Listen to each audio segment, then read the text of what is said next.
Hello, True Health Seekers, and welcome to another exciting episode of the Learn True Health podcast. Today we have back on the show Eric Thorton. He has been a repeat guest.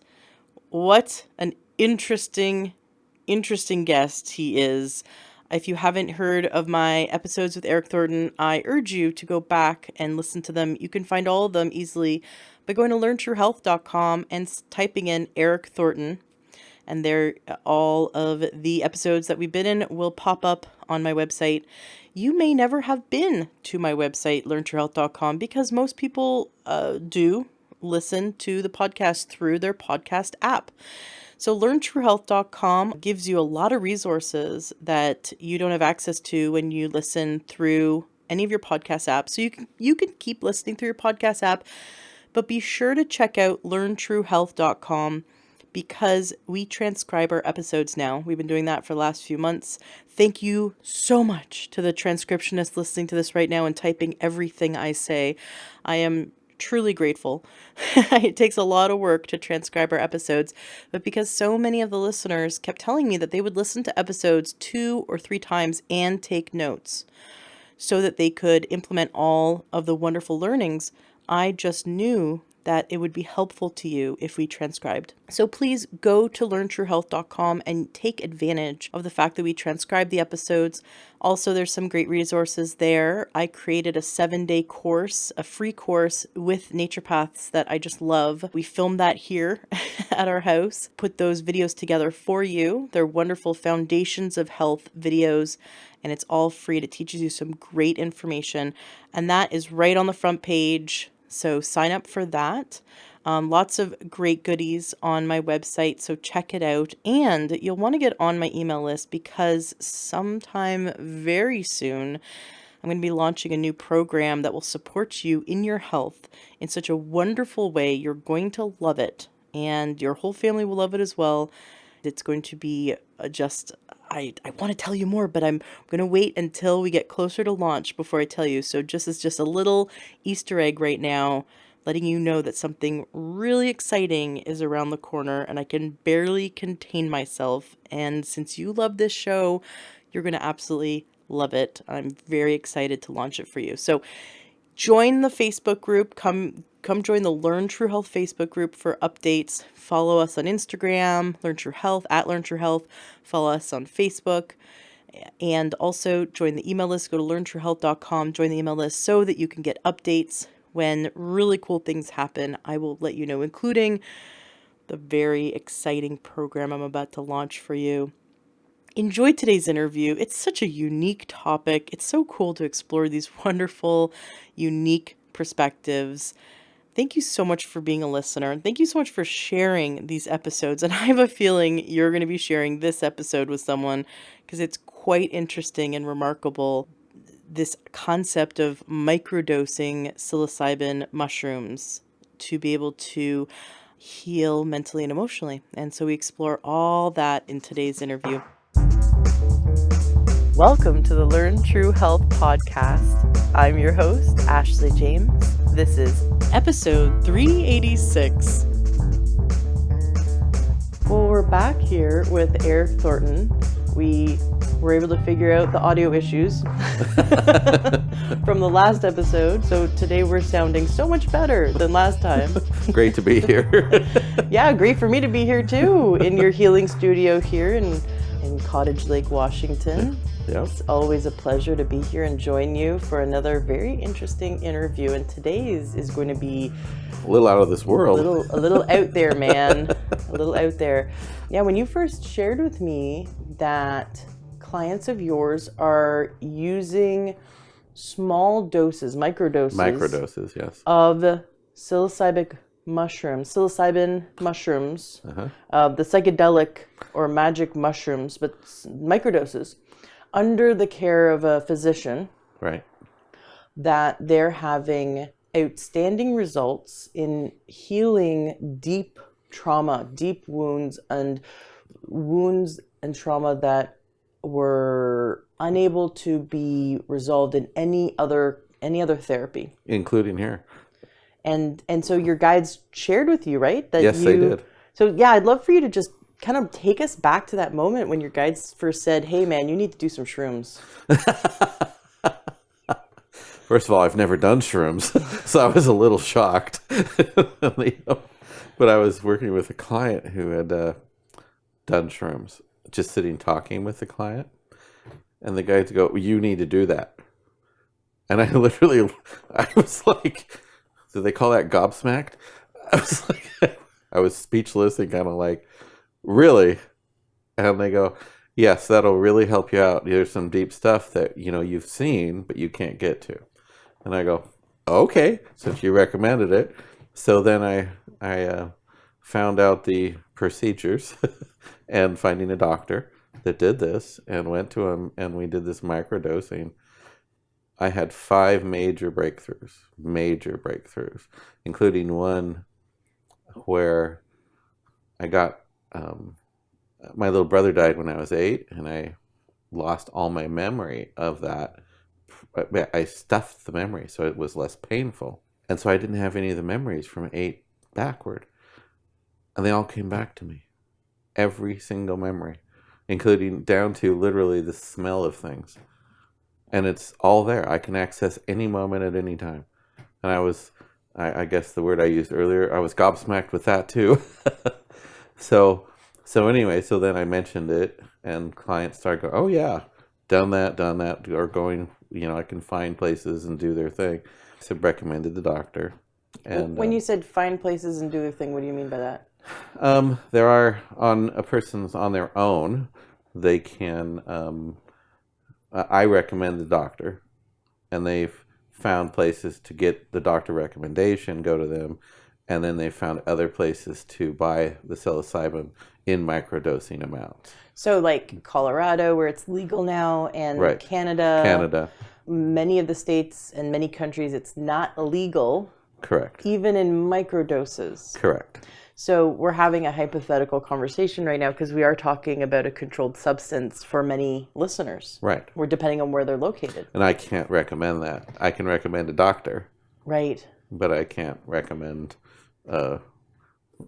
illicit activity. Right. But the doctor you work with is really going out there on a limb because he's working with a controlled substance. Yes. And in Washington State, and Oregon, I understand they're trying to pass it that it can be used in therapeutic situations, because as you've read, the FDA is studying that now. Right, I have it up on my phone right now. About a year ago, the FDA approves magic mushrooms, the psilocybin therapy trial for treatment-resistant depression. And there's tons of trials. That's just one of them that I wanted to quote, because if you're doing microdoses, it's not like a street drug where your intention isn't to get high. Correct. You do it actually, it's recommended that you take the microdose right before bed, not when you're awake. And then the breakthroughs, sometimes they can come to you in a dream, but they usually happen a day or two, a week, or a month later. My last one was 3 months after I was done with the microdosing. That's amazing. It is. It's absolutely phenomenal. But all the things that I've noticed with clients who found their own route with that, it woke up past life for me. And where I've done it, I facilitated that.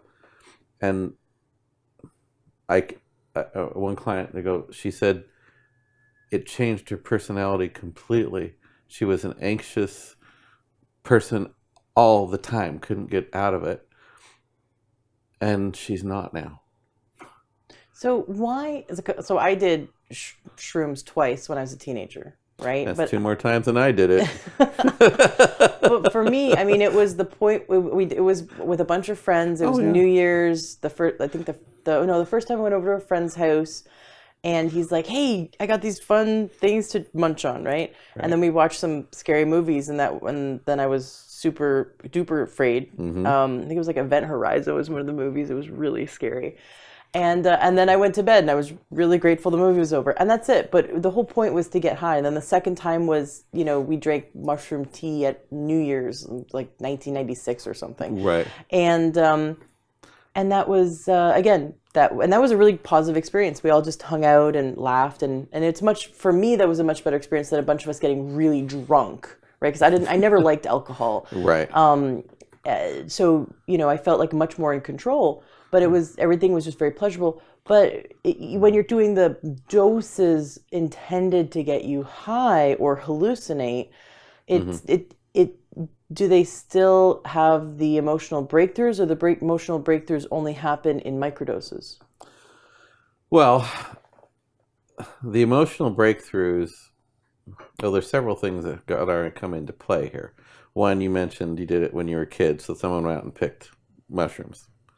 Well, that's a fresh mushroom, and it's inconsistent with the amount of psilocybin in it. There's many different types. In fact, all mushrooms have psilocybin in it. And fact is, it's recommended that by the people I work with to cook even creminis before you eat them, because heat kills the psilocybin. So your psilocybin tea, you hardly had any psilocybin in it, because the heat, if it was hot water they put on the mushrooms, kills the psilocybin. And maybe that's why the second time was more enjoyable, Because because it was a smaller dose. it was a smaller dose. Right. Yeah. So and then there is all of the types that you can find in nature, ones that will kill you, and there's ones that I understand. That's been my experience with clients too. There's ones with when you touch them, they give you a purple color, and when you touch them, they give you a black color. Well, they're both used to get high, but the ones that are with the black color are more for medical therapy, as for like, from what I was been told in my research online, for things like Parkinson's and that type of therapy. For the ones with the purple color are if when they're fresh, are the ones used for psychological therapy. And now I'm not quoting anybody. That's just what I've been my experience. So Right. you Well, know, there's many kinds of and you can die mushrooms. from mushrooms. Oh, absolutely. If you go out and You just start picking mushrooms, Right. So this is not for any endorsement of going out and picking mushrooms here. right? Unless you know what you're doing.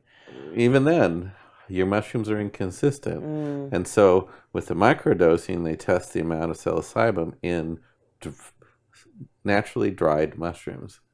And then they grind it up to get the right amount in it for the amount of psilocybin in the capsule. And so it's scientific. So you get the certain amount of psilocybin with every single dose. And when you go and you just take a fresh one, you don't know how much you're getting. So I have noticed, I have one client who found their way, gosh only knows how, got the ones with the black. And that, what I've noticed, causes the brain a lot of problems for a long period of time. And and she noticed that too. So What do you mean by problems? it caused her actually more anxiety. So there were And side effects. there are side effects, right? And it caused her body feeling neurological problems, and and found she got it from some weird source, and I just went, what did you take? Because they were showing me she was taking the wrong thing, and it's caused her problems. So we've been working with that. So her guides showed you that Yes. she was taking the wrong one? Right. And and I didn't know the difference at the time. I wonder if there was mold, like if there's some kind of contamination. Was it the mushroom itself that was just not the right one for her? Was it contamination that was harming her? That I can't answer. I have no idea. As the guides just said, she took the wrong one. She didn't get microtherapy.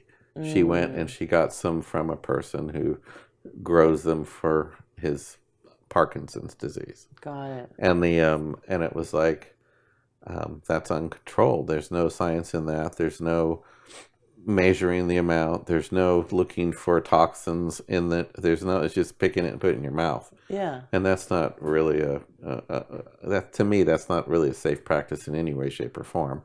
Right. My husband, the one man sitting beside me right now, he's waving at you guys, by the way. He's smiling and waving and nodding at the microphone. With a knowing in his eyes. With a knowing, he's very kindly saying hello with his eyes. He's shy. And And you were just saying about how when you were a kid you'd go to Marymore Park with your dad to do cycling, and that you'd see all kinds of people picking mushrooms. Right. And this is a big park in Redmond, Washington. And then Eric, you mentioned that So psilocybin. psilocybin mushrooms, as far as the ones that you would use in therapy, grow. My understanding is they grow where there are people. They don't just grow out in the middle of the woods where there's no people. Now, there could be many factors for that, like, they grow if you have cows. They like cow pies when there's people herd cows. So there could be reasons for that they like that type of an environment. And they're usually out in the open. They're not in the deep woods, the type that you would use for that. But I've never picked them. I've just been told and read that they grow where there's people because they're for people. They're designed for people. It's a beautiful metaphor. It's a beautiful metaphor. Regardless of whether it's right. true or not, it's a beautiful metaphor because I've heard this from several experts that when you find a poison in the woods, so you come across a plant that would harm you, that nearby is the cure. That in nature's in such balance that for animals and humans, us being also animals, that wherever there's a poison, nearby is the cure. That's interesting. And so it's really nice too. Yeah, so the thought that these mushrooms that can actually help us heal anxiety and heal trauma from our past and allow us to access memories, to work through them with a professional. Yes. That these mushrooms grow near us. Right. So my sons found them in the front yard at certain years, and I'm going, why only certain years? I don't know enough about the taxonomy of mushrooms to understand when they grow and when they don't. Or they're sensing your stress levels. Maybe. Eric really needs these. Let's grow them in the front yard. I've never done them recreationally, but but mushrooms, from what I've seen with my clients, it gets into places that the conscious and current personality of the individual will not allow them to go. Period. End of subject as far as normal healing, normal psychotherapy, and things like that. That's why the FDA is doing the research on anxiety, because it allows the body to go there. And then you go with someone that can help you work through it, do the energetic work with it, and it's amazing what takes place. What I've noticed with the clients I've worked with, that they'll get effect without the work here that we do, but then we go in and get into this amazing spaces for these people to change who they are, as just almost overnight, out of the issues that they have found detrimental. I wonder if the microdosing of the psilocybin affects neuroplasticity.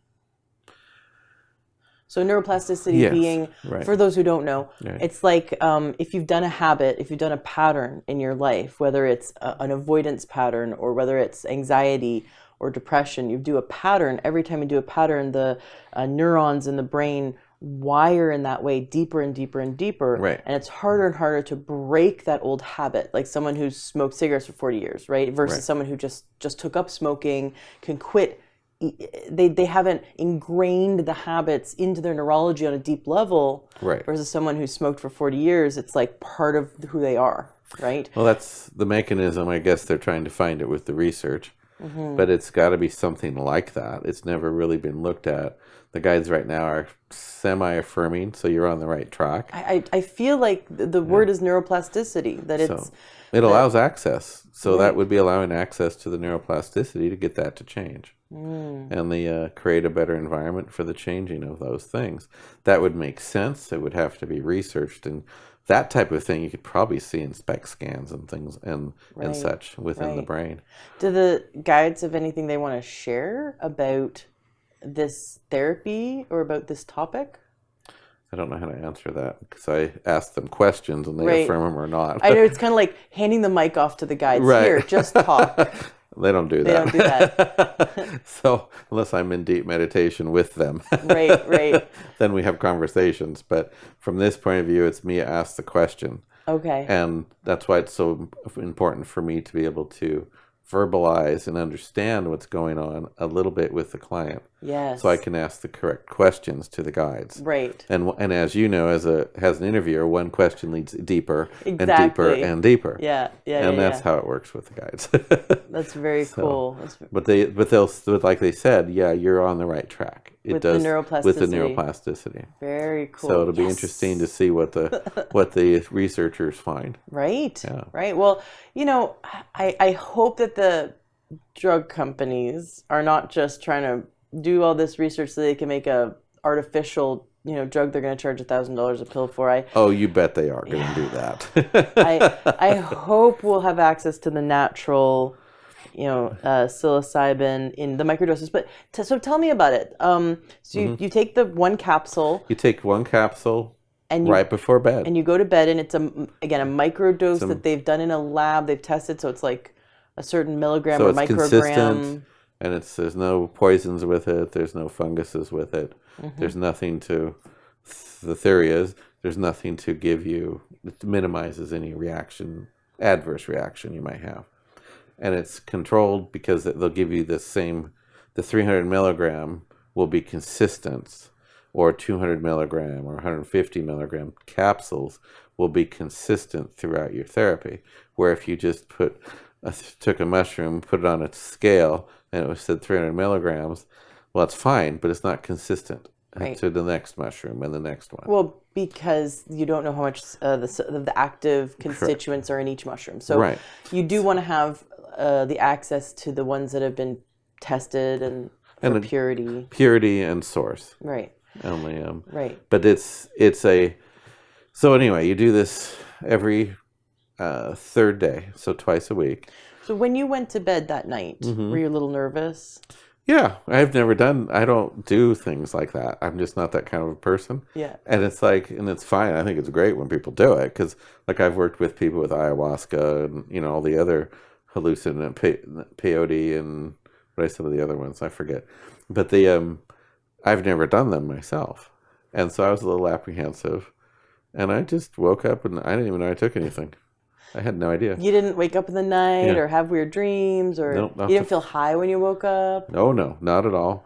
And I understand if you were to, you'd be within an hour of taking the actual dose.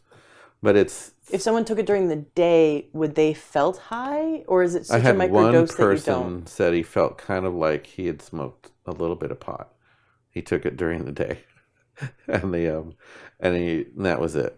There was no hallucinations. There was no nothing. He just felt a little bit aloof, and but that was it. So it was my fourth dose where I actually woke up and was like, "Oh, mushrooms." It's like, and I just went back to sleep. And but the breakthroughs came the next morning or the next So take us day back to the next morning. So you Yeah. after the first dose, After the first what was your dose. first breakthrough? The What first breakthrough was the second dose, and that's the one where the image that was given me was, which I mentioned earlier, the 8-year-old, but I was in a jar, and this little 8-year-old was in a jar on a shelf, and he was screaming to get out, and I'm looking at that, going, what? So then I thought, and I heard from, I heard the instructions to open the jar and let him out. When you hear instructions, you mean From my from your guides. guides. Right. And I said, okay. So out pops this guy, and he jumps, and this is a vision I'm having, and he wants to come back. So then I did EMDR and lifespan integration and talked about it and worked it through and brought him back in with the help of the guides. I couldn't bring him back in without the help of the guides. And when he came back in, then doing the therapy and writing and journaling and really respecting the gift, that's when all the memories were suddenly back. What's EMDR? Eye motor desensitization realization. Got it. Yeah, yeah, yeah. Yeah. Okay. And these are both, they're hypnotherapies. Mm-hmm. And and that was where then it woke up my working with it from past life. And then I got to see, okay, this is what has to be done for people if they're going to do this. And I thought, oh, well, that's never going to happen. What, and your clients aren't going to do they're this? not going to do this, or they're not going to come in. I've already done it, found it themselves, heard about it. But people are talking about this stuff now. Yep. And so then clients are doing this stuff, and all of a sudden they're showing up at my door. And I'm like going, well, there you go. And so, and I'm just working with the after effects of their decisions. And so it's like, and it's the phenomenal breakthroughs. And it's helping people. They're doing it for depression, for the study for the government. But my understanding, and from what people are telling me, it reduces bipolar and schizophrenia for up to a year, so you don't have to take the medication. And it's along the lines of LSD therapy. It's the exact same therapy, and you can also, I don't want to mention this one, but there is a ecstasy is a hallucinogen, and when it's microdosed, it can do the same thing as LSD or psilocybin. Well, they're doing this in Silicon Valley. Mm-hmm. They're doing this in San Francisco and the Bay Area, and it's big. It's big in the tech world. So I'm sure they're doing it here in Seattle. It's big in the tech world to microdose LSD, microdose ecstasy, microdose mushrooms in order to expand their mental abilities. There's this 19-year-old that we follow online who has made how much? Millions of dollars now trading cryptocurrency. And he microdosed LSD and overnight was able to understand a whole new level of how the system works and how to trade. And then he teaches it.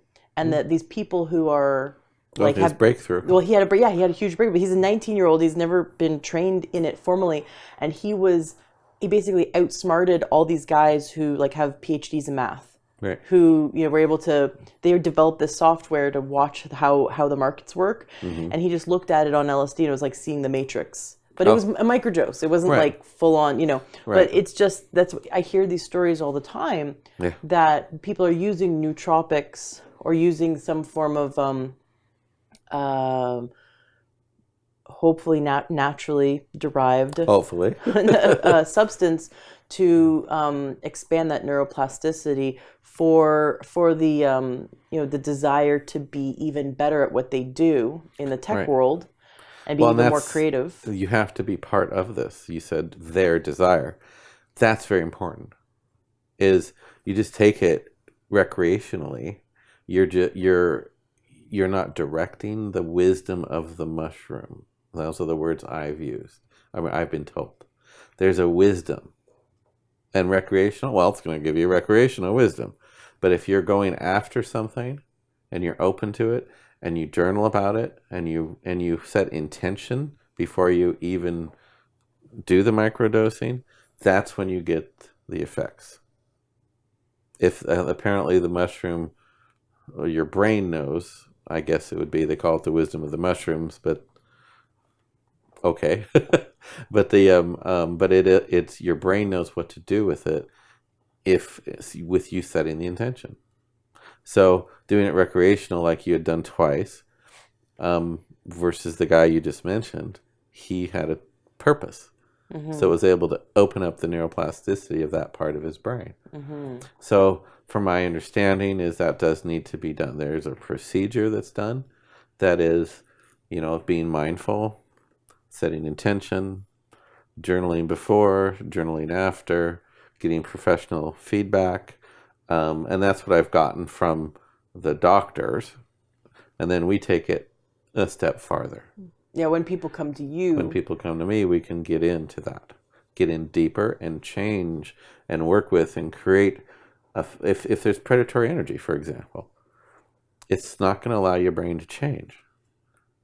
and if we can get rid of that, then we're going to allow it to change. If there's a part of me where we did a little soul retrieval, Mm-hmm. um, we had to respect what took place, the severity of why that part of me was jarred, canned, whatever, and work its way back into my life, where a normal journeying doesn't get to there. We didn't get rid of the predatory energy, the pain the child had, the trauma, the predatory energy from other people that were around me at the time, etc. It was all there in the jar. And when you pull that back out, you have to dissect it and get it down to the exact thing that you're working with. Right. And so that's why it's so important to work with professionals like you Mm-hmm. and the doctor that, hopefully the doctor that prescribed is also like a, therapist so that they're able to help you process things. But it's important for you to have that intention journal and then work with someone like you who can help to work with them on that energetic level and process it. Well, at least recommend, because you're setting the intention, if you want psychological changes, you should be getting, you should be working with somebody to help you explore those changes so you can get them and access them. So if you're just taking them and not doing anything with it, you're not going to get the depth. Right. Period. I mean, that's the fact of anything. Looking at a book doesn't get the information in your brain from reading the book. So it's that same correlation. You've done it. You're looking at the cover, and is that nice? I got, some people might like to get high from it or whatever, but you're just looking at the cover of the book. It can show all sorts of details in the picture, but you're not absorbing it. And so that's where the therapist comes in. And I can help people with that, or find a therapist that's going to help you explore that. Yeah. And my therapist. I'm bringing the breakthroughs into therapy to see if I can squeeze out a little more, even. Right. I mean, it's a different perspective, and as you know, it takes a village, and I am a firm believer in that. So why not bring it to my therapist? And the therapist just went, yeah, that's great. So we're wringing a little more out of each thing.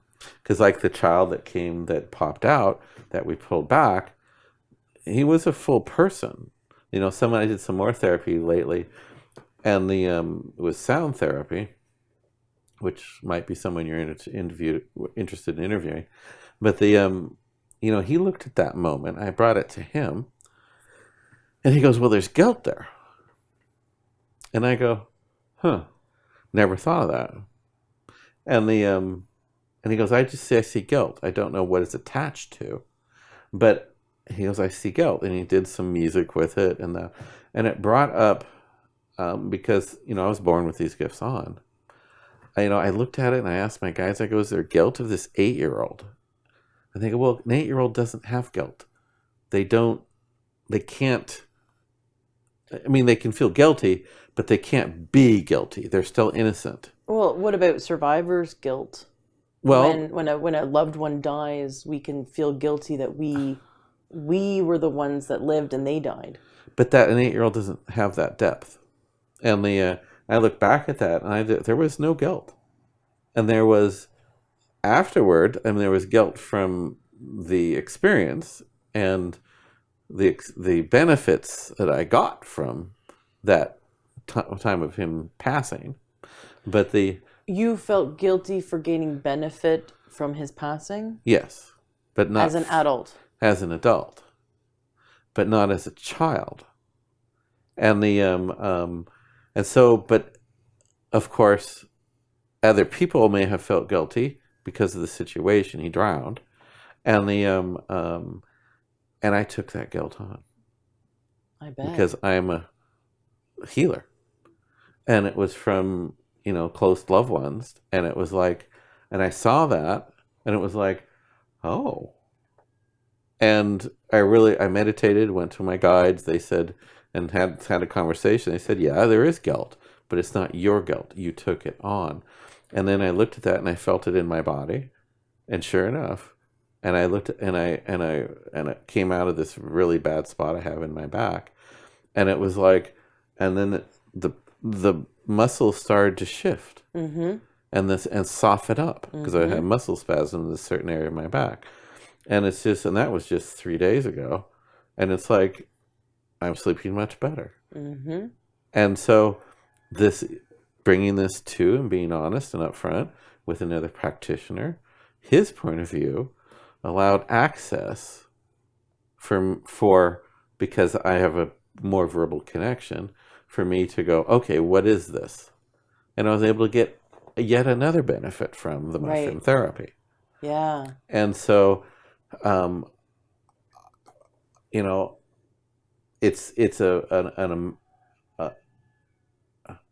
I can't say enough about it as far as for what it's helped me with.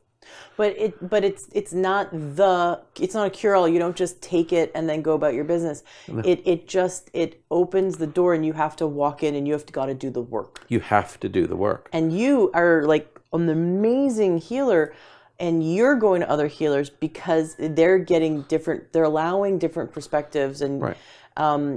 And the guides aren't just going to do everything for us. You can't just sit there and be like, okay, fix me. We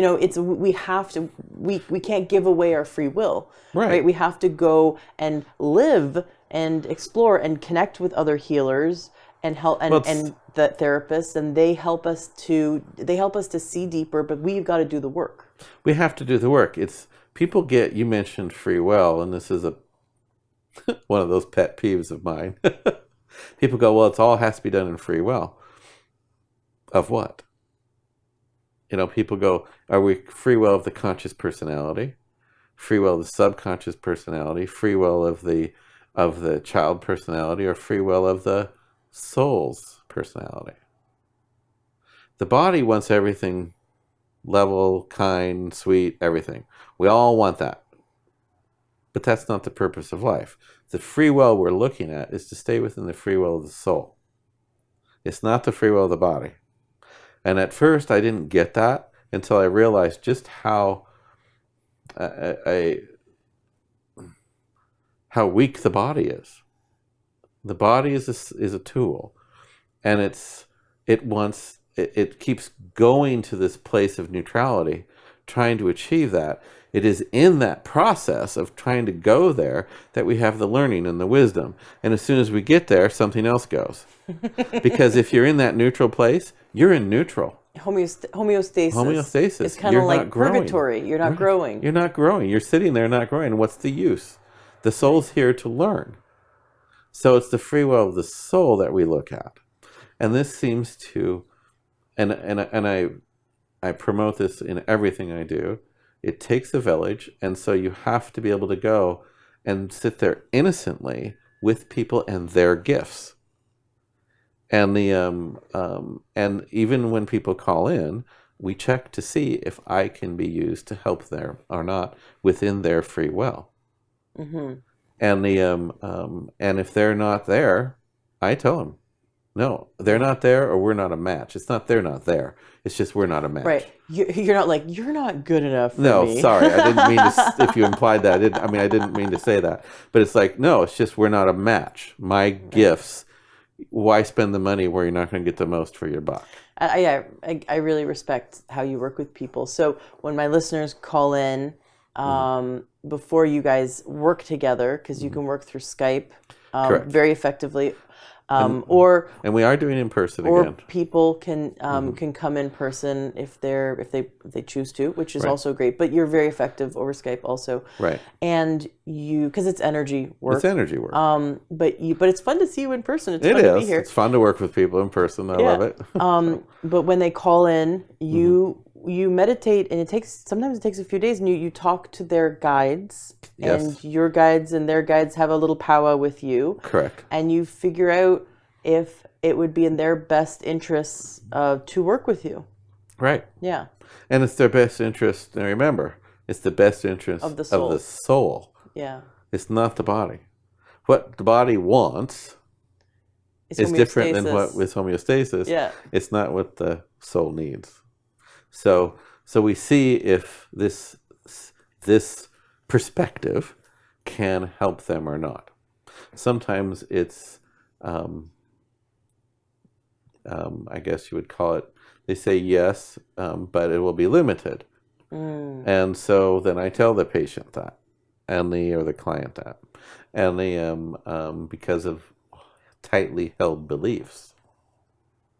And so sometimes they say yes, but it may be just one session, or yes, but maybe 2 sessions, or no. And that's pretty rare, but once in a while they do say no. And people that call in that just want a magic bullet to make everything better, well, sometimes that happens, but most of the time it's a little work. Yeah. So, like, you mentioned a friend that had done the ayahuasca for a number of times to help her immune system. Well, it helped her. That's terrific. And there's no one in the U.S. that probably would have recommended that as far as a professional doctor or somebody. Right. Yeah, she went all the way to Peru. Right. And I just published that episode, but she went all the way to Peru and had like, I think, 27 doses of ayahuasca. Yeah. And she's on the mend. And she wanted to help her body, help her immune system, help her physical body heal. And then she started seeing emotional, spiritual, energetic benefits from it as well. Right. Well, and this ayahuasca is it helps open us up, but it's more of the consciousness versus I have found ayahuasca doesn't get in the same way as microtherapy. It has its benefit, microdosing, versus the major dosing, which gives you a hallucinogenic and body high and hallucin through all your whole body, I understand. But I work with people who've done ayahuasca, and they can get in trouble energetically, but we can also repair that and bring it back and even make the ayahuasca look at those journeys and see what benefit we can pull out of those. And sometimes it's pretty amazing. Sometimes I have run into it that the person's just a drug addict and they're substituting ayahuasca for heroin. And it's like, okay, well, that's how deep they are, and that's fine. But we're not going to pull anything else out of it. But if they had strong intention when they did it, personal intention, we can pull quite a bit out of the journey that they had in South America. I woke up past life where I've done this before with people in 500-600 years ago, and so it's it's a different story today. But so you were a shaman. I was I was a healer that did ayahuasca journeys.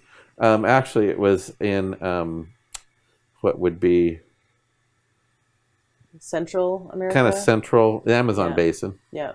And I remember the past life, but it wasn't woken up as to what I did. And part of it was for people that were bipolar, had the mental issues. We did ayahuasca journeying and followed them through the journey and helped them through the journey. Where today's facilitators, they call them shaman, but they're not. They're facilitators. And so because of that, it can be a bit dangerous. And so I've never recommended it. I've said people that have done it, then we've taken it and worked with it. But I've known people that have been damaged by it as well. And because the facilitators are trained, and then they're given the title shaman, and they're not born a shaman. With their gifts on. With their gifts on. They are people that have learned techniques. And techniques don't get in there and can't work with hallucination. They can't work, they don't see what is actually going on in that person's mind to help them, to work with them in the little fine, work with them one-on-one and be in there and see what they're seeing and experiencing what they're experiencing and refining it and telling them where to go and what to do and what to reach for. That doesn't happen in South America. And which is what I used to do a long time ago, many hundreds of years ago, was I would sit with each individual and work with them and literally be with them in there and experiencing what they're experiencing but fully aware and conscious. And then we'd maximize it for them. Yeah. And that was fascinating to see that, the level I did it in the past life, and then bring that to people after they were done with the experience. Because here, that's what we have to do. It's amazing how the fine tuning that can be done, which is very important, and you have to have a very amazing facilitator to do that you can trust, because they can fine tune it according to their ego. So they have to they have to be able to hear the other person's guides and say, okay, what do we do with this nuance? And what do we do with this nuance? Right. Because otherwise they're working out of ego, and they're going to install and they're going to see the individual who's working, their problems as a problem, when it's not. It's the beginning of a journey or a breakthrough. But the person's own experience, the facilitator, would say, oh, well, that's an issue. We must get rid of that. Versus the guy goes, no. Okay, now let's take it to this step or this step or this step. So it's a very different experience, is all I'm saying. When you're working with it very specifically and experiencing the same thing the person is experiencing. It's kind of frustrating. Many of us can't talk directly to our guides like you can. Correct. Yeah. It's kind of like, what's the point of having guides if we can't talk to them? Like, how do they guide us if we can't talk to them? Well, the interesting thing is my guides don't guide me. They'll tell me, okay, Eric, you're in danger or something like that, which is a great tool. There's no question about that. But with my problems, my personal problems, my human problems, they don't give me the answers, because it's the journey that you find the answers in. If they give me the answers, it's just like going to a dictionary, learn how to pronounce a word. You try it 3 weeks later and you can't pronounce it again, because you've just been given the answer. There's no wisdom with it to hold it in your brain. So that's what most people want. They're able to talk to their guide so they can go, well, can you take care of this knee pain for me? And they go, oh, sure, bam, and it's done. Well, what was the purpose of the knee pain then? So they've just eliminated the purpose of your knee pain, which was growth. And so guides don't do that. Things that aren't guides will, but guides will not do that. What do you mean by things that aren't guides? Predatory energy. They will give you answers to things. Like I had clients that said they went to this local guru, and they met each other at this meeting, and he said, you have to get married. And they went and did it because this guru was popular. Oh, it was a marriage made in hell. And they just learned how to be miserable. And I was like, that was not a guide. A guide will not tell people to get married. Right, because that eliminates total free will of the soul. Free will of the soul, and it causes karma. It causes sin. I mean, they had a whole slew of bad experiences. And now I look at bad experiences as good, because if you can turn them into something good, well, I guess it did. It taught them that everybody out there who says they're a spiritual person, they're spiritual, but who are they connected to? There's no discernment out there in the new age. And and that was ego. And that's one of the ways you tell, is if they're making ego-based statements when you're in therapy and doing that. I imagine most healers or therapists kind of are coming from ego. They are.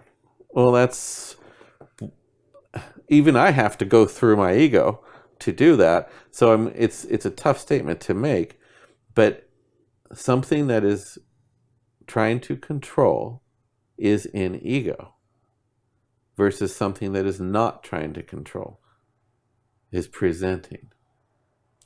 So presenting information versus trying to control your decisions around it. Correct.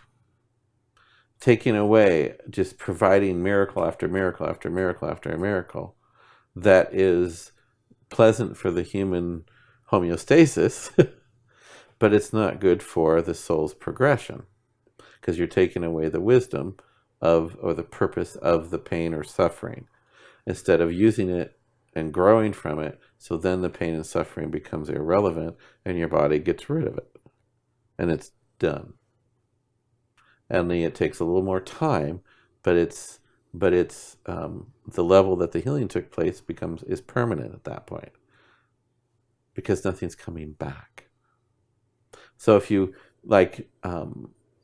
if you go to someone who's healing with predatory energy, they'll make the statement, like we talked about earlier, well, if you don't heal, it's your fault. Well, that's an ego statement. And you're blaming someone and you're making them feel inadequate. This was a healer that I worked with. That you worked with, that was saying that if their clients didn't heal, it was their fault. It was their fault.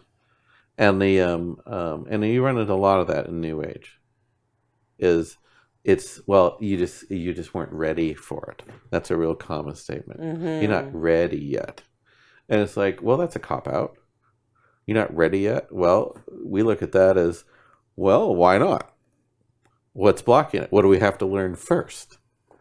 So we can, if we're using the term, so that they can be ready to fix that.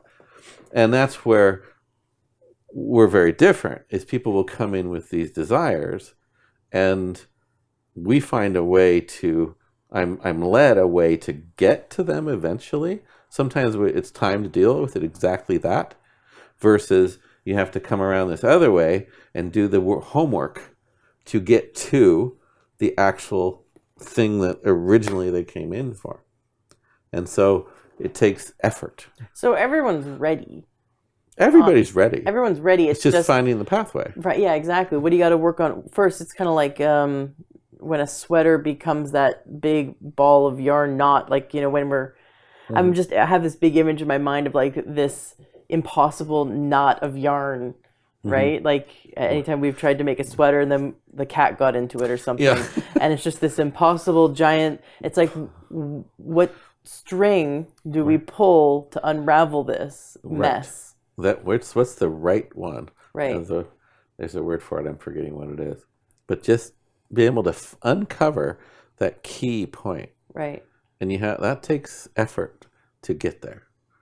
And then once you get there, the healing that takes place is permanent. Yeah. And if you can't get there, it's not going to happen. Whereas someone with predatory energy might go, hit the key point, impress the person. How did you know that? And then they feel better. They get a placebo effect, and then it comes back. And that's when the New Age will often go, oh, you weren't ready yet. You weren't. It's not me. It's you, basically. And it's like, that's which not is fair. Installing guilt and shame. Guilt and shame, and the theory of original sin, that we're not good enough. And to me, I mentioned earlier, I heard someone say one day that if a healers create karma, so you don't want to go to a healer. Don't go to a healer because it creates karma for you. Yeah. To go to a healer. Right. Right. And I'm like going, well, I suppose if you got some New Age point of view, or you could cause healer for the karma for the healer or the individual, either way. If you're making statements that make a person feel bad or inadequate. Right.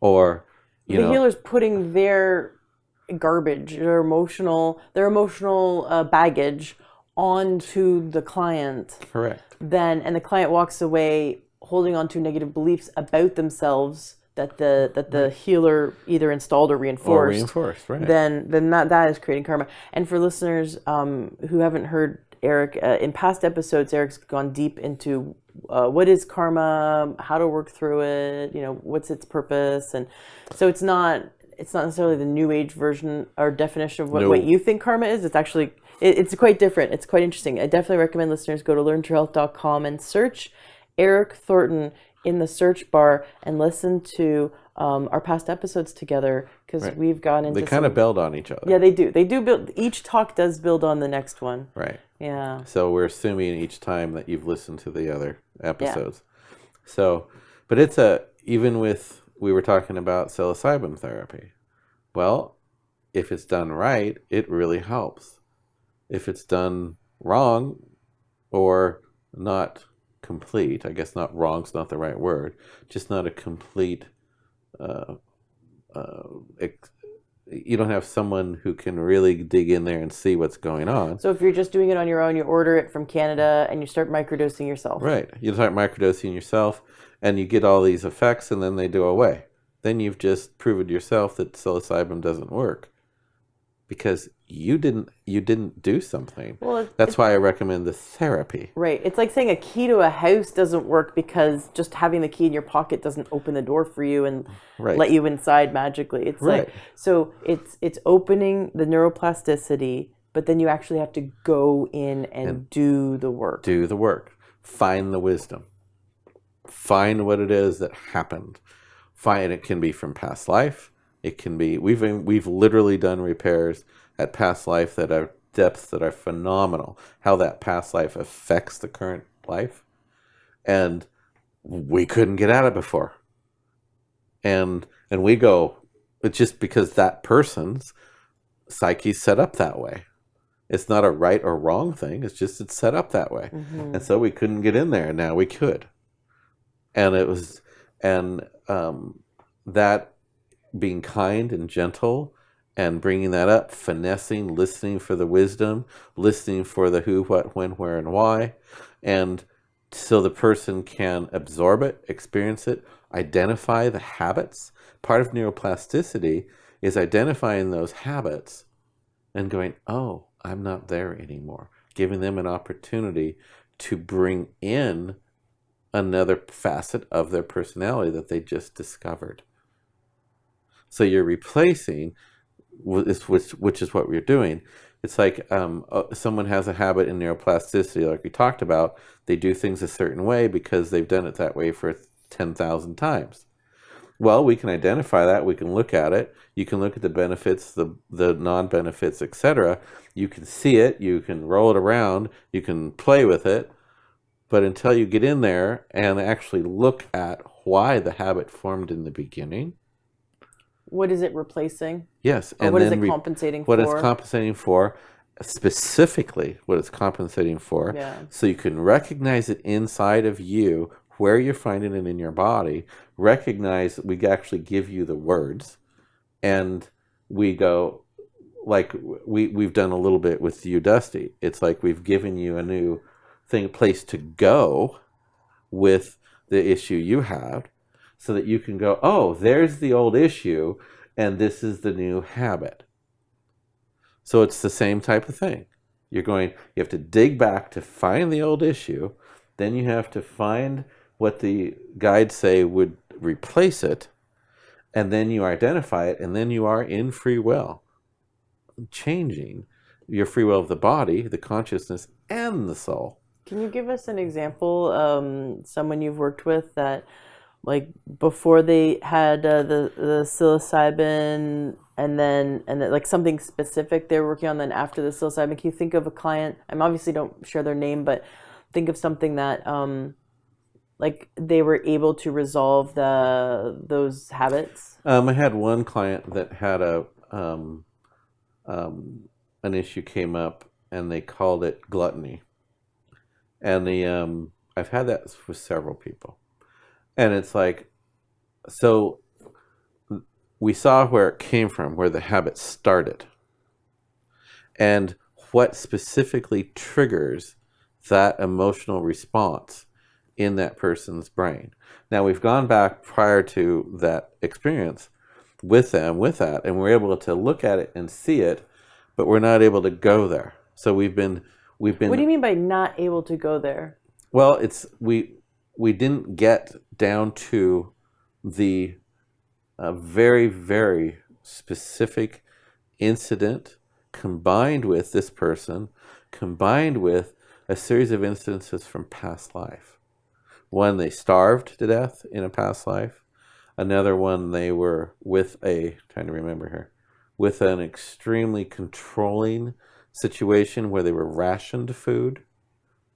And then in this life, when they were when they were an infant, they were left to be a little more hungry. And so when they were an infant, it triggered the past lives. Not even able to consciously remember it.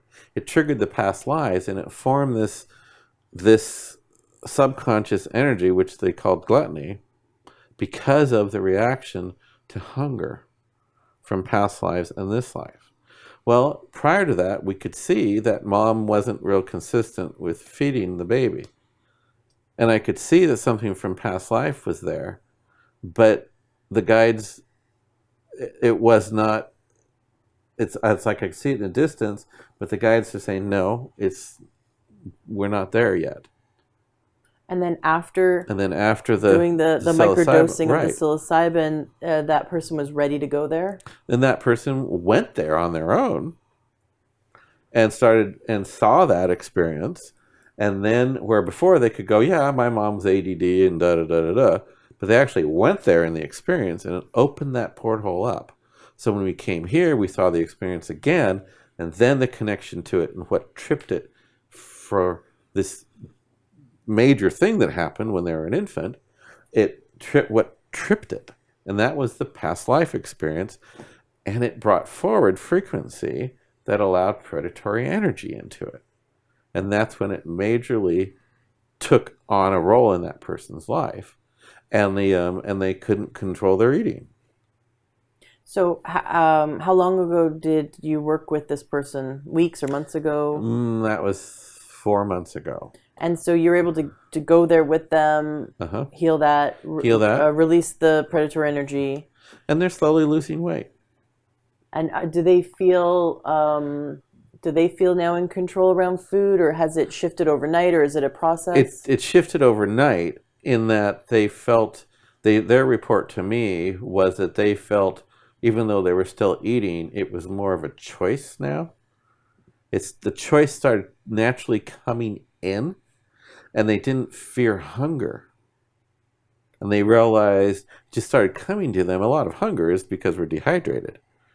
And they just started naturally drinking more. It was a natural healing then. Yeah. And it just slowly started, I mean, they're still working it, but it slowly started the body looking at food and nutrients from a different perspective.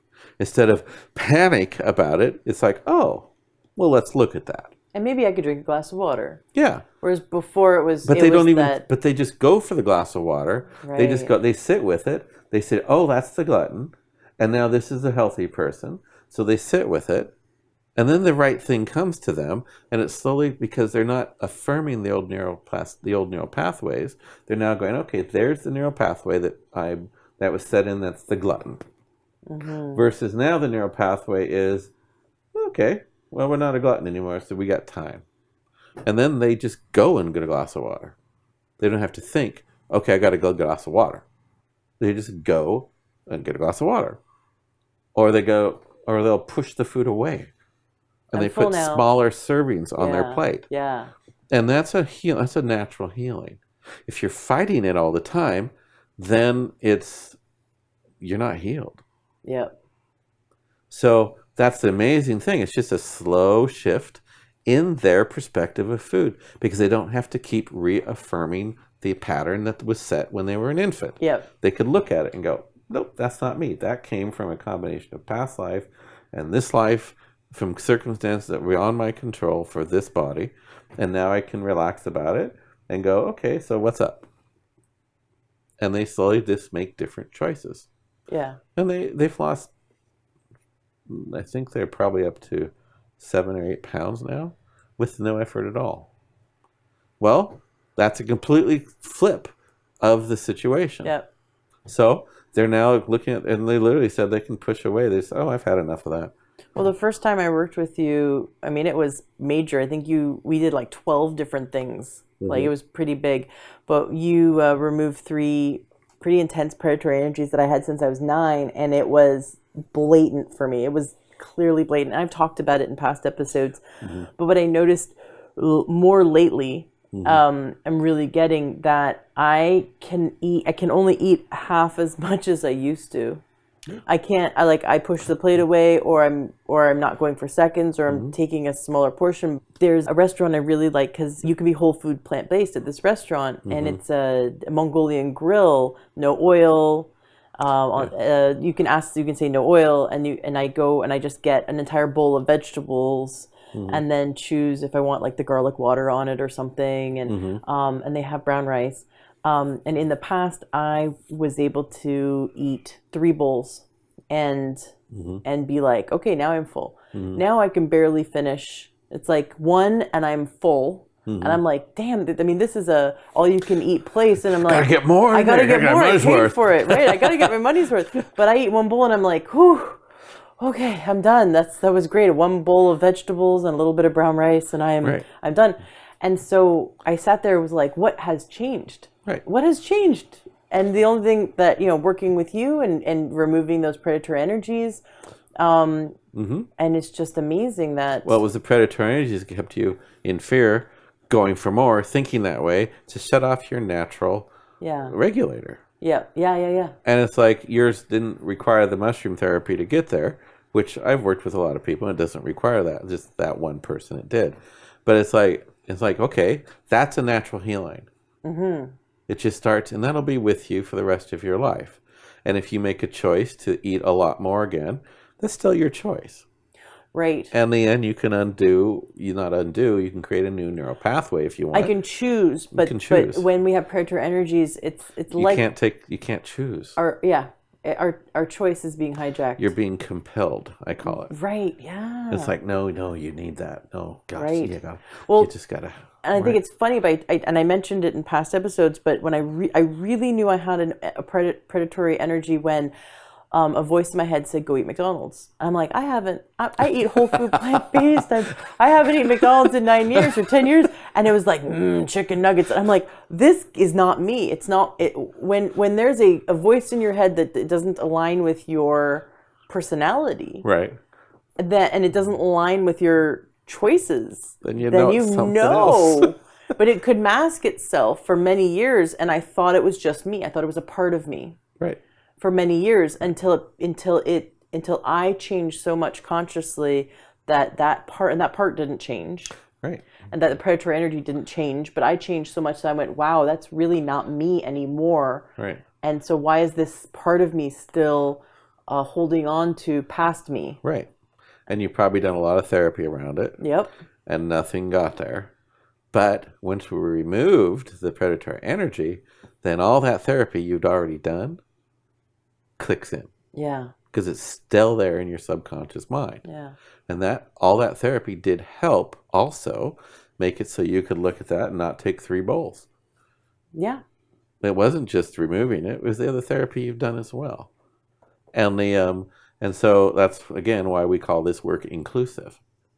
Is because everything you've done prior to that moment to work to gain wisdom for the thing that is bothering you. That's all wisdom you got from all the other therapy. It was just this roadblock. And we remove the roadblock and it flows. So for someone you're in the situation similar that hadn't done any work at all, they might have had to, we'd go in, we'd remove the predatory energy, they'd feel the difference, then their eating habit would come back. And then they'd come in again, and we'd take the next step, and we'd start doing the therapy that you'd already done. Right. We'd start walking through them. What is this? What is this aspect of your personality? What is this thing that's compelling you? I see you had stress here, and you ate here. What did it do? Where do you feel that in your body? Get the person back in touch with their body, and get in their body's wisdom. Whether maybe the therapy that you had done had gotten you to realize the body's wisdom, got all that stuff in place, it just couldn't take effect. Yeah. So that's, sometimes we have to teach the body new wisdom because they haven't got the therapy somewhere else. How many of your clients have done psilocybin or other forms of microdosing? Would you say it's a really strong percentage of your clients? It's very small. The microdosing is a fairly new concept with it. I've worked with hundreds of clients who've done macrodosing. And Does the then, microdosing help at all? Or like you said, it's because of the intention. Their intention was to have fun, party, get high. The right. intention doesn't, but the substance, the psilocybin was still there. So does that on some level help with It, neuroplasticity, or is it does only help when it's microdosed, or only helps when it's microdosed and there's you an don't intention? have the deep breakthroughs where you can actually change overnight major personality conflicts. Um, and sometimes with macrodosing. And you can also pick up the predatory energy from people when you're in that type of state. I won't even meditate in groups. And that's conscious meditation. Mm. Here you're going there and you're just blowing your psyche open, your What soul about open. yoga? What about doing yoga in a class? Yoga is a different intention, but some yoga people do try to get meditation in with it. And you can all share energy really easy. Your comrades in arms. And it's any group does that. And I just mentioned comrades. The army does it. It's one big intention to create strength with their intention. Churches. Churches do that. Yeah, the Right. churches I've gone to, they do a lot of like silent meditation and prayer Yep. together. Well, in Christianity, what is the cross? It is, and it's literally, I've got that thing hanging on the wall here, which nobody can see. It's a vortex. The sign of the cross is a vortex. And the Catholic Church knows that. And they even at Easter time, they even put the symbol around the center of the cross, the square that's turned sideways, with fabric, Yeah. making even a stronger vortex. That's a whole nother subject. Sorry, we'll have to explore that someday. He can see the gears turning in my head. I Yeah. have like a million questions to It's like, ask. okay. But what you are doing is you are blowing open the consciousness and the subconsciousness with the psilocybin uncontrolled macrodosing, and putting the person very vulnerable to the other people around them, their things. Even in my past life, when I did this, it was one-on-one. We didn't do it in groups. It was one-on-one. Right, and just remembering the ayahuasca interview I just did, most of the time they're doing ayahuasca in groups. Yes. And they're all, having really big experiences. They're like, having big the experiences. unconscious mind is blown wide open. It is, and it's not. I don't want to rank on the industry as far as people do get benefits from it, but what is I experience that there's a lot more that we could wring out of those experiences in the work we do here. And and I see that people will take on very predatory energies.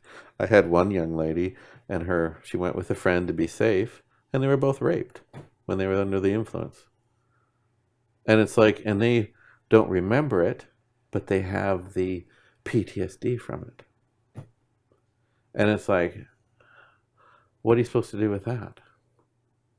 It's become an industry. Right. Down there. Right. Teresa said that you can, when you go to the airport in Peru or, Brazil, other places surrounding the Amazon, that there are quote unquote shamans standing there at the airport, like holding a sign, and people will fly down and then hire the shaman right there in the airport. And that she said that they'll put additional lots herbs of different herbs in it, just to get the person high, not to have the healing experience. Right.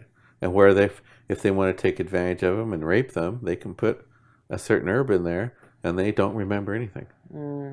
And that's the risk. There is no regulation down there. It's my understanding the government has caused this. The governments have caused it indirectly because they're requiring these tribes to put in septic systems, put in water systems, and they all cost hundreds of thousands of dollars. Instead of being nomadic, they have to not be nomadic in the Amazon forest, and they have to create sanitary conditions, and they don't have cash. So they've had to do this to create a cash flow. And that was where it originally started, where they started taking it away from the masters.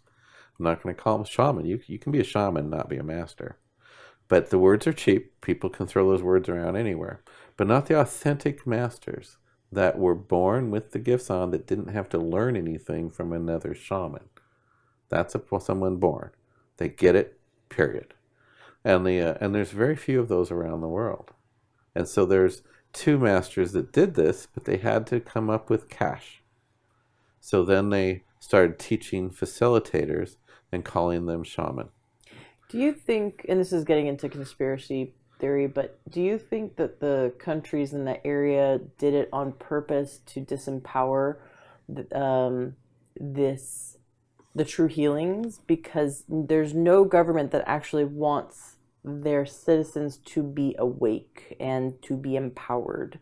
Those governments are afraid of their citizens, so they want to keep them fighting among themselves, right, and subdued somehow, distracted. Did they do that on purpose to stop people from becoming empowered, or was it just coincidental that was the result? Well, I look at a lot of things with conspiracy theory, and look at it and go, well, it was Dr. Liam that I was talking to. And he said, well, it's like with the American Medical Association. There's no one person doing anything that isn't good intention. But their perspectives, with their idea with as good intention to help their clients, gets then looked at, and then someone else modifies it again with good intention. And then someone else modifies that with good intention. And then someone else modifies that with good intention. And pretty soon you get a thing that comes up with as evil. Well, I would say like that. Where it isn't one person that's doing it. Well, but there's an organization, let's say the pharmaceutical industry has an intention, and then they say, okay, lobbyists, go lobby for this. But that's a corporate intention. Right, but they affect the AMA all the time. They do. But the AMA still has to, they're doing it because they want to raise money, because a corporation is for profit. So they're going there with the idea, okay, let's do the opioid thing. Well, as far as the salespeople are taught, well, this is good for everybody. Oh, so you're saying it's compartmentalized. It's compartmentalized. It's not one person, which creates this whole thing, conspiracy, that could be looked at as evil. This is what people look at the United States for. It's our corporate system. The corporates are for profit. Anything they can do to make money. There's no consciousness with that. But to sum total, we talked about corporate consciousness. There is, in the end, a corporate consciousness. We call them thought forms. And they have, when everybody adds their thought to them, it creates what something could be looked at as evil, or it can draw predatory energy to that consciousness. And then it becomes a thing. And then it would be called an evil at that point, because it drew predatory energy into controlling the populations. And it works out real well for the government, and the governments can start to create it. But the salespeople, the people delivering it to the people, they don't have bad intention. The individuals in the pharmaceutical industry are not bad people. Yeah, no, I've met the ex salespeople, and they've got a spouse and family and kids, and they're moms and dads, and they're not evil. No. But then they turned around one day and realized that what they were selling was harming people, and then they either when they become aware of it, they changed. Then they either chose to stay or leave. Right. If they stayed, then it would be conspiracy, but they chose to leave because they realized it wasn't. So that happens in this too. That's why I mentioned the government required these certain things for their benefit. They needed sanitation. They needed water. Well, that wasn't a bad person coming up with that, because they couldn't be nomadic anymore because they were using the rainforest for palm oil. Right. And the sorry. And it was and so it's not one person, but it works for the government in the end. Right.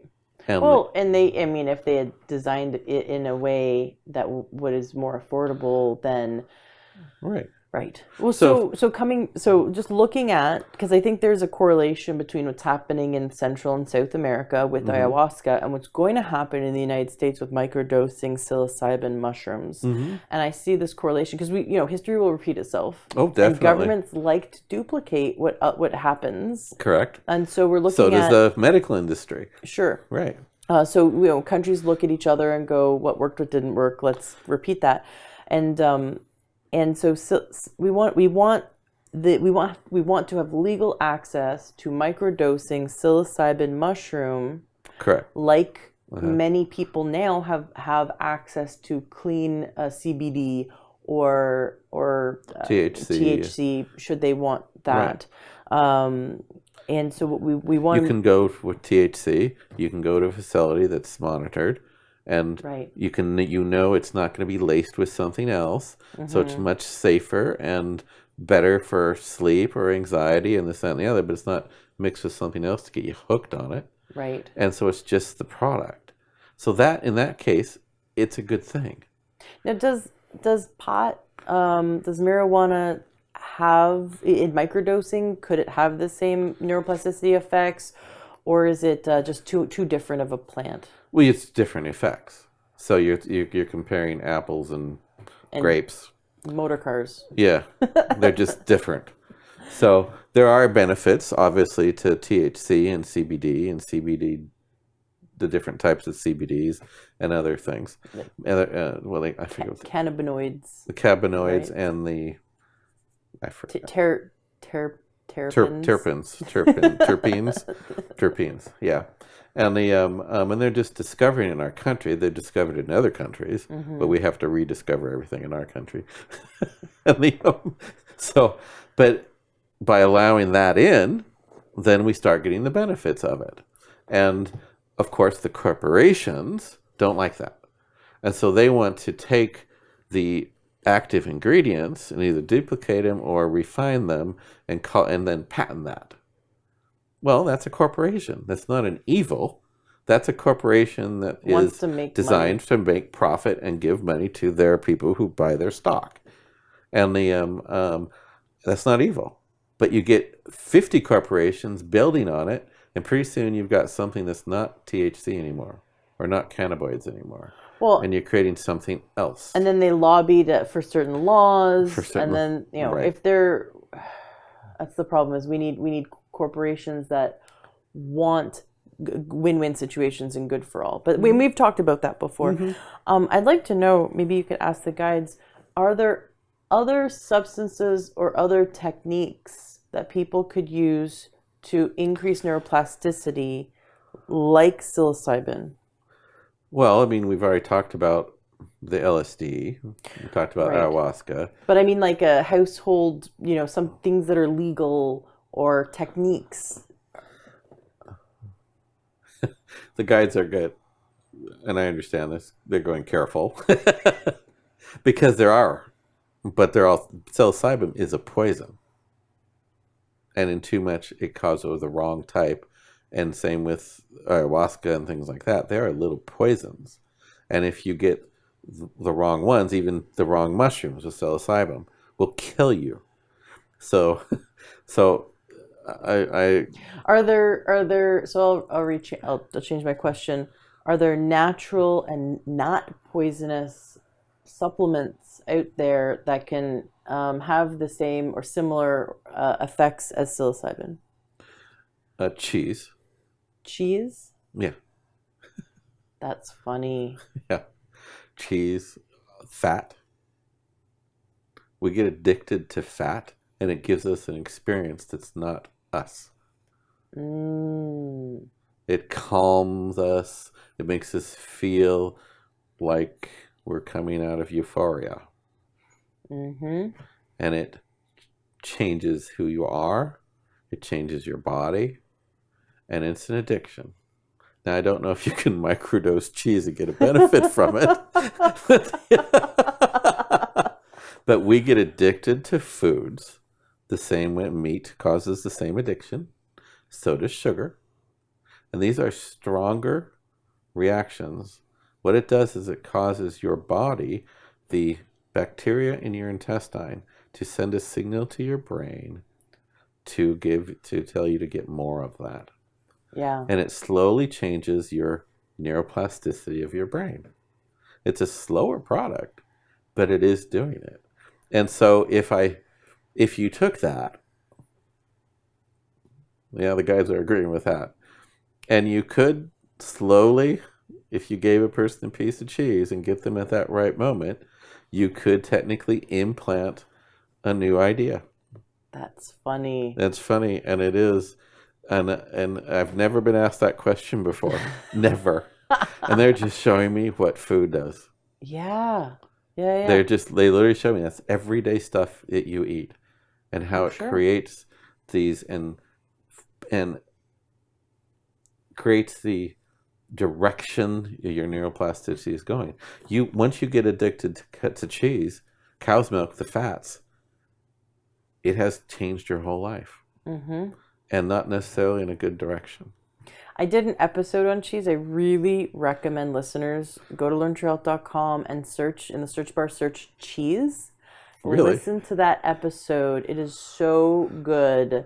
And it's a short one, but it's very impactful. Lots of great information. When I say short, I mean like 45 minutes is short to me. But it's a really good episode because I want to say it was Dr. Bernard. So you actually interviewed somebody about cheese. It was Dr. Bernard, really great guy in the whole food plant-based world. Oh, really? He looks like 40. You look at his pictures, you're like, that is a handsome doctor. Right. He's like in his 70s. Oh yeah. And he looks 40. Phenomenal. And he's whole food plant-based, vegan. And he wrote a whole book on cheese. Mm-hmm.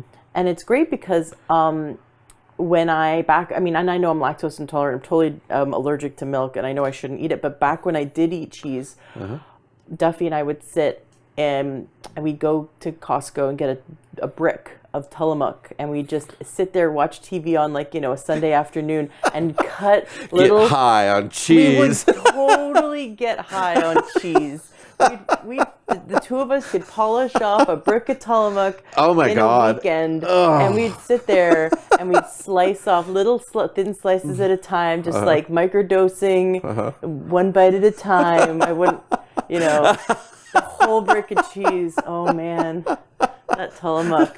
But it does. It totally affects the brain. So the whole interview was about how cheese, because it's concentrated addiction. Yes. It's those chemicals that affect the brain.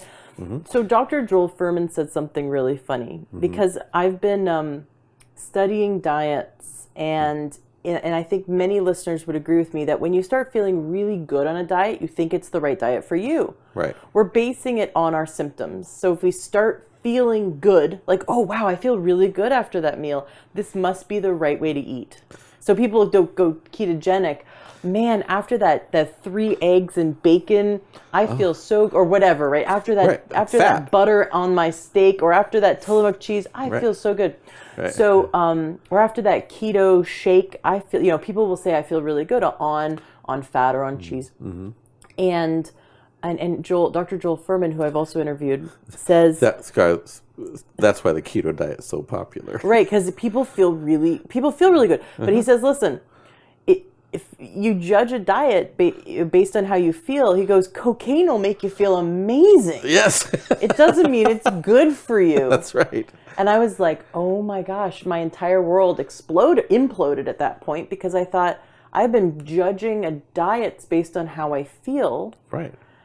And it's actually based on, this gotta have to be based on obviously the science what's going on, what's going on in the brain, and what's going on hormonally, and what's going on in the gut, and we have to look at that. And so, if you did mushrooms every day, psilocybin, it would do the same thing that cheese does, because you lose the ability for the hallucinations with psilocybin, and and all you get is a little bit of the euphoric feeling from it, which is what cheese does.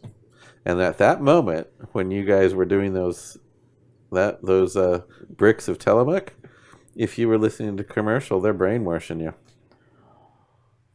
Very interesting. So when we Right. eat foods like cheese or highly Anything processed, that's in hyper the book, The Pleasure Trap. The Pleasure Trap is a Yep. great book, and Yep. I recommend getting the audio version Uh-huh. of The Pleasure Trap Yep. because Chef AJ is Yep. the narrator, and I love her. She's great. I also interviewed her, and that's a good episode as well because Mm-hmm. she shares how she healed her colon cancer with the whole food plant-based diet, but also that she healed her food addiction with it as well. So that's a really good interview. Right. Very interesting. I love how this conversation led to this because we are dosing ourselves With yes. daily with foods that are causing our brains to be more susceptible to receiving subconscious messages from marketing. What is yesterday? What was yesterday? National Cheeseburger Day. No. Yes. And what do they show? The thing you're addicted to in a cheeseburger the most is the cheese. Mm-hmm. Second is the meat. Mm-hmm. So they're showing the cheese dripping all over, da da da da, and it goes back to the feeling that you and Duffy had when you were eating the Tillamook. Just the implant from looking at that associates it with that, and it goes into, and they are brainwashed to go get a hamburger and to have the meat and to have the da da da da, and it's. So it's, I just watched my husband and I just went to a documentary. They had this one global event where they released this documentary called The Game Changers. I saw that. Did you go see it? Thursday. No, Monday. No, Monday. Yeah, were you there? Did you see it? We went to Northgate. Oh, we were at Redmond. Yeah. Yeah. Wasn't it Phenomenal. amazing? It was so good. I like it better than Forks Over Knives. It was because the best. It's not convicting or micromanaging. It was just presenting. It was just presenting great information. Great information. My husband and I want to. I'm talking about him like the third person, like he's not sitting right beside me, because he doesn't have a microphone on. But we want to get it and get our family to watch it. Yeah. I mean, it was great. We went with Naomi. Hi, Naomi. She's one of the listeners, and it was outstanding. What I loved was seeing that this woman was a cyclist. And she went on the whole food plant-based diet. Phenomenal. And she was getting Olympic cyclist. better. She's an Olympic cyclist, but she was getting better and better times. And so they couldn't kick her off the team, even though she was the oldest person who had ever been on the Olympic cycling team, I think ever. Right, ever. And so she goes, my times kept getting better and better, so they couldn't kick me off. They had to invite me to the Olympics. Right. And she was 39 and a half, the oldest of anyone in her class who had ever cycled in the Olympics, and she brought home the gold at 39 and a half. And then there was a heavyweight or a weightlifter dude. Oh my gosh. And he was 40 and he brought home the gold, I think. Right. And she talked about that when you drink beet juice before you work out, it increases your endurance something like 33%. It's a high dose. It's a high thing. Is it beet juice creates the environment for the most nitrous oxide, and causing the endothelium to shrink, more blood flow to your legs, to your muscles, more lubrication to your myofascia, so you can run faster, jump higher for longer periods of time. You oxygenate better because you're getting more blood physically to the muscles you're using. Right. It's phenomenal, and they show that. They show the animation of it in that movie, and I've recommended it to one person already. But the beet juice is the highest concentrate of what you need to do that. Yeah. But there's close behind it are all the greens. Right. There's so many fruits, vegetables of all sorts. So, and that's why athletes are changing over. How about the thing about what does gladiator mean? Oh, that was hilarious. Barley mushroom eaters. Yeah, Or barley something eaters. It was it meant barley and grain eaters. Barley grain eaters. Or no, it was bean and grain. Bean and barley. Bean and barley eaters. That was it. That the word gladiator translated into right. Because the gladiators themselves, who we think are meat eaters. We think they're meat eaters because they're these elite athletes right. from thousands of years ago, were predominantly vegetarian. And they could tell by their concentration in their bones. Yeah. So, So I found that whole movie was fascinating, but how it relates to this discussion is the neuroplasticity of the brain and right. our ability to heal. What I've seen over and over again is when people clean up their diet, and you can confirm or you confirm I this, totally confirm it. that when we clean up our diet, we remove the hyper palatable foods that are hijacking the brain and the gut affects our brain because the gut produces our serotonin, our neurotransmitters. It also, and I just recently learned this because I'm taking a course through FDN, it's an advanced course through functional diagnostic nutrition for health coaches.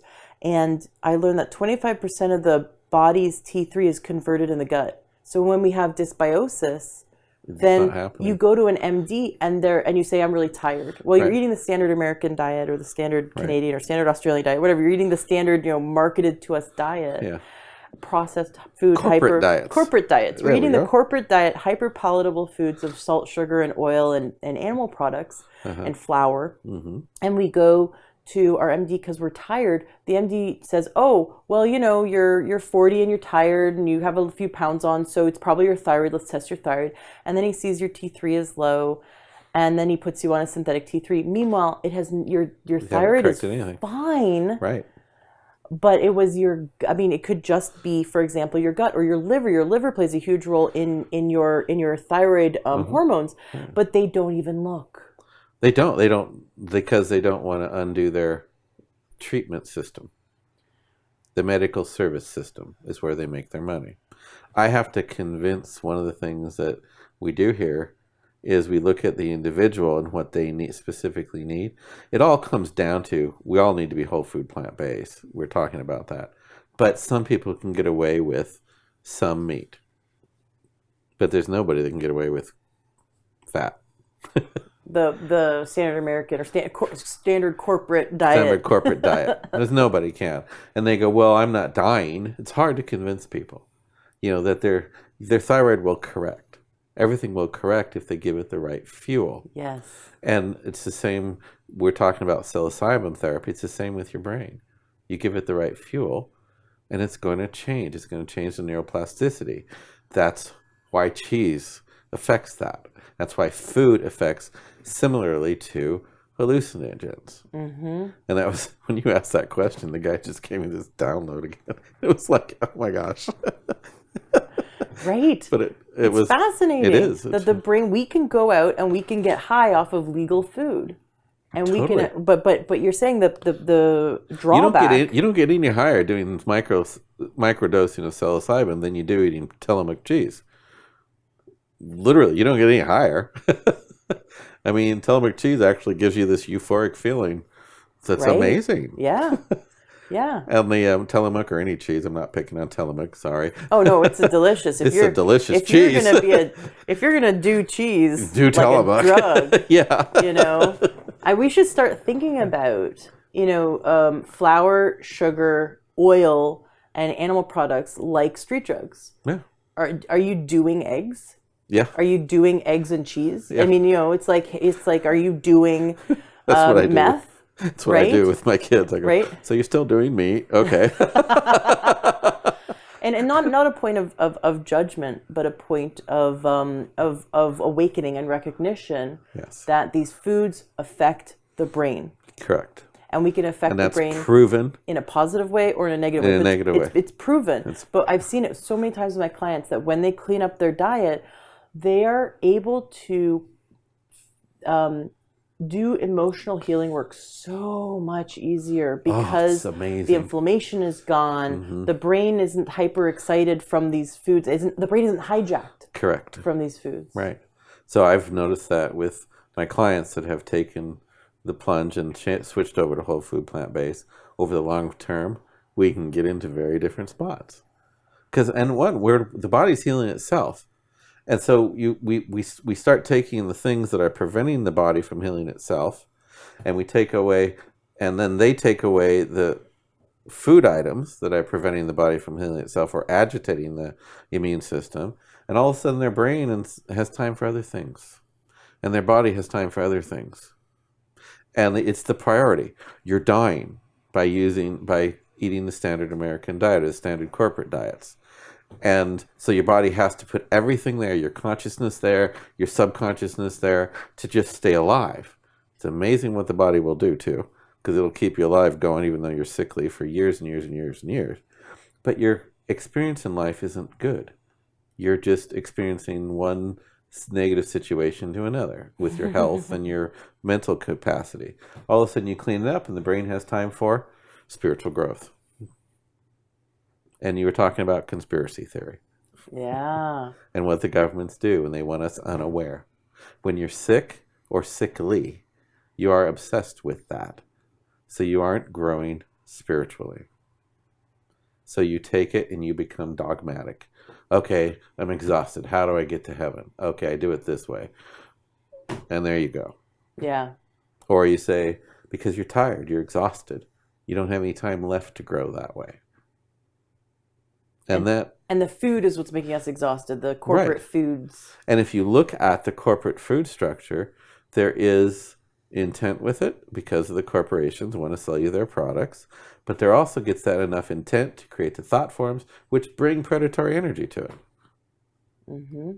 And then we pick it up. And then we're being compelled.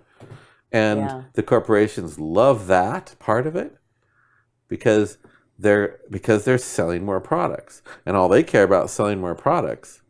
And they don't look at, again, the corporations don't have morals.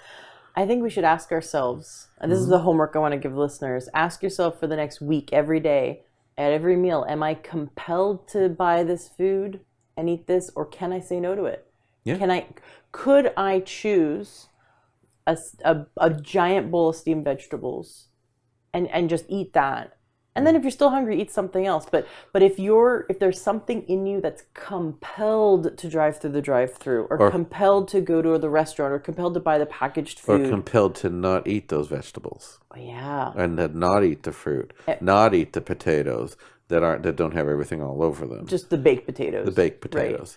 with or the brown rice or whatever. Right. But if there's something in you that's going yuck to something that's healthy, resisting something healthy, or that's compelling you to eat something unhealthy, there's it's something beyond you.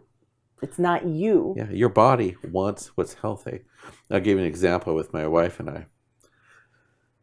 Sometimes, we want to go out. It's a problem, right? We found the Mongolian grill, the ones that you're talking about. The normal one doesn't do it. It's called Iron Grill. We call it Iron Gut. They only have 2 locations here, one in Mill Creek, one in... Right, it's a privately owned one. One in Monroe. Right. But all the other Mongolian grills are just oil all over the place. They don't even use oil at those. Yeah, no, they don't. Two. They don't use oil. No oil at all. It. Yeah, they don't put it on their grill at all. Yeah. And but so we want to go out, this and the other. So we'll go to PCC which is a local co-op, and we'll get salad again. And we sit down and we put our dressing on it that we bring, and we're sitting here going, okay, a salad. You take one bite and the body lights up. Yeah. And you just want to eat that damn salad. Yeah. But the corporate brain training is going. The corporate training's like, no, salad again. I don't like vegetables. Yes. This isn't fun. That didn't work for caveman that needed to eat the vegetables all the time because there was often no meat. And they had to eat it, and they weren't picky. Right. Well, they just ate here. what was in front of them. But there wasn't the thought forms from the corporations. Right. So they just ate it because it was there. You don't got a chimpanzee wanting the right banana. They want all the bananas, and because there's nothing compelling them to become picky and have just the right banana. So then they don't eat them.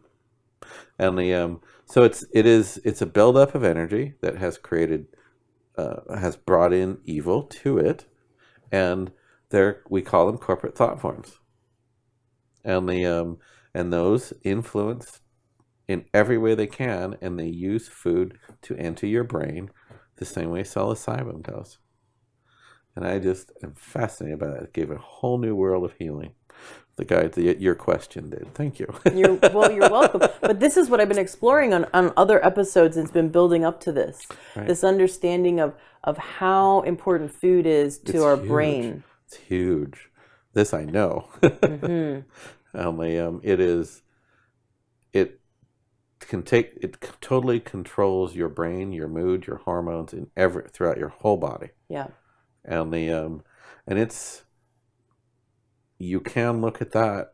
I mean, that has become a conspiracy. Mm-hmm. But no one person did it. It's our corporate lack of value system. Mm. And I have thought in the past that because we're all governed by the corporate laws of the world, and and I have thought in the past that the corporate laws need to have a standard of morals that is required for all corporate law. And one of the morals is do no harm. Doctors have it. Now they've bent that a bit, but they still have it. Yeah. Corporate law doesn't have that. And if corporate law, if it had just that one sentence added to corporate law, how much would be different? Oh, huge. They would take a lot more precautions. Right. Right. Do no harm. Instead of allowing they have a law, the laws in our country allow us not to sue the pharmaceuticals individually. So it's okay for them to do harm. Yeah. Because that's the only way they can do science, quote unquote. And that's not true. But they just took away the morals from pharmaceuticals. Right. Right. This was a while ago, but I interviewed a woman who called herself a water sommelier, and she's quite interesting. But what she did professionally before she got into nutrition and she was a scientist for, I think it was like Pringles or Doritos or one of those. Isn't that sad? One of those. It's a scientist for a food company. Yeah, it was like Nestle, or it was one of those companies. Uh-huh. And her team had to make some kind of Doritos be hyper palatable. They had to always invent new. And I don't know if it was actually Doritos, but it was, it was some kind Doritos is very much that. Yeah. And they had to figure out what they could do to just make this addictive. Right. And I asked her some questions about that, about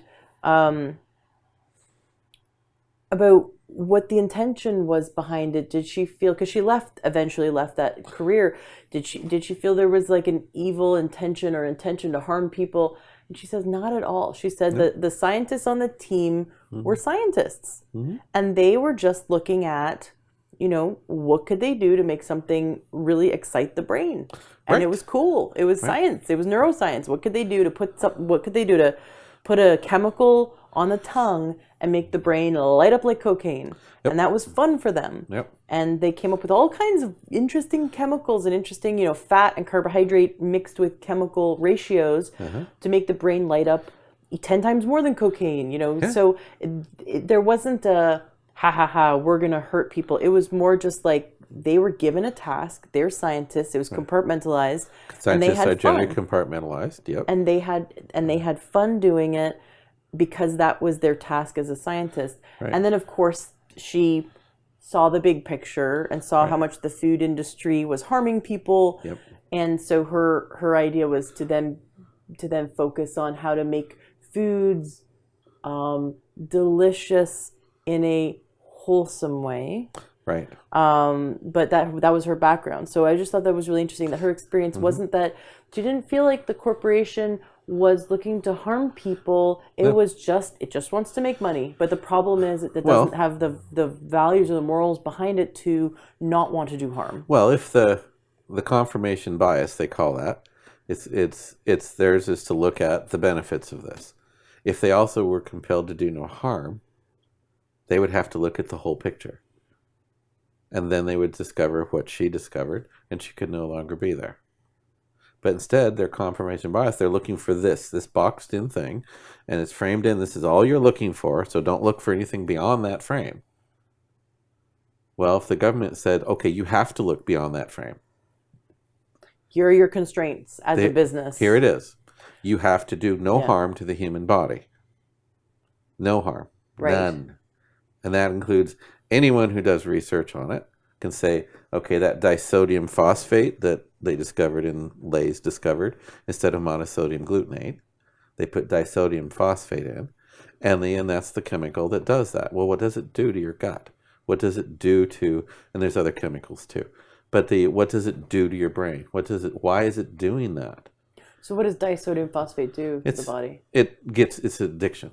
Ah. And so they've eliminated monosodium glutamate because it got a bad name. Right, MSG is bad. MSG. But they just replaced it with something else. Replaced it with something else to drive you. And and that hasn't been investigated yet. Only the benefits of it have been investigated. It's so funny because when I make home baked fries, so I don't fry it with oil, I cut up a potato, I bake it in the oven, you know, I can put a little nutritional yeast or Bragg's or something on it, you know, make it taste salty, and it's a potato fry, right? Or air fryer, that kind of thing. You eat one serving, you're full, you're done. But if you were to eat potato chips, you eat three times as much, or five times as much. You can't stop, right? Because of the chemicals they put on it. And the combination of the chemicals. Exactly. And that's hijacking the brain. It's hijacking the brain. Bypassing the internal thermostat that says therefore we're full. They're doing harm. Yeah. So they couldn't do that if that little law was there. Right. But so we have to take it upon ourselves. That law, we have to really recognize that corporations do not have that law. As individuals, we do. Like, you can't go and do harm to your neighbor. Right. You're in a world of hurt if you do, but a corporation can do harm to millions of people and get away with it. So we as individuals have to be informed consumers. Everything we put in our mouth, we have to be diligent, just like you would with a supplement or the pharmaceutical. We have to choose to look at the side effects, look at the studies, look at where it came from. That's why a whole food plant-based diet is so easy, because it's like, here's broccoli. Yep. There it is. There it is. It's safe. And if you can get it organic, better. Even better. Even better. Yeah.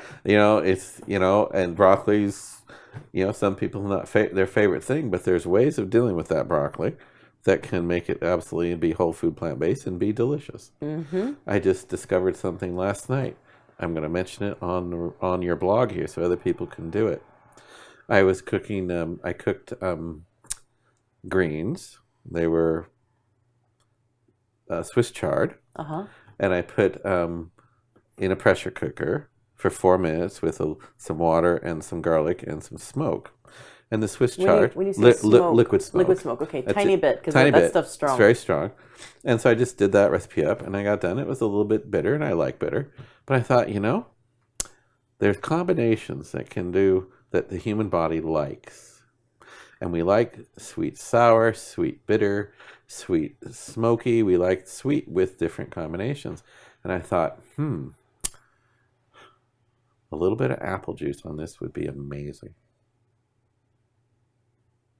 And oh my God. It was really good. It was amazing. Yeah, Swiss chard's a little too astringent for me, but if I did that recipe, I think I'd like it. I just put it on cold right at the end, like you would vinegar on it or something. Mm-hmm. And vinegar comes from apples. And I thought, well, let's put apple juice on it. It was like, oh! And it's made it worth eating. I mean, it was like delicious. That's awesome. And and I thought, oh, I must tell people that. Yeah. Yeah. And so I'm going to sneak it in on my kids and see how they do with it. Nice. I love when I'm really busy, lots of grocery stores do this now, but you can get organic pre-shredded vegetables. Right. And they have pre-shredded broccoli. Yep. So it's just total shredded broccoli in a bag. And then I love mixing that with avocado. Oh, never done that. And just mix, like, with my hands. Right. Mix it all together. So there's no dressing needed, just like half an avocado or something in a bag of this stuff and mix it together. Wow. And then I'll throw in whatever greens I want, because it's a salad. Right. Or like a handful of sauerkraut. Right. organic sauerkraut that I get from Costco.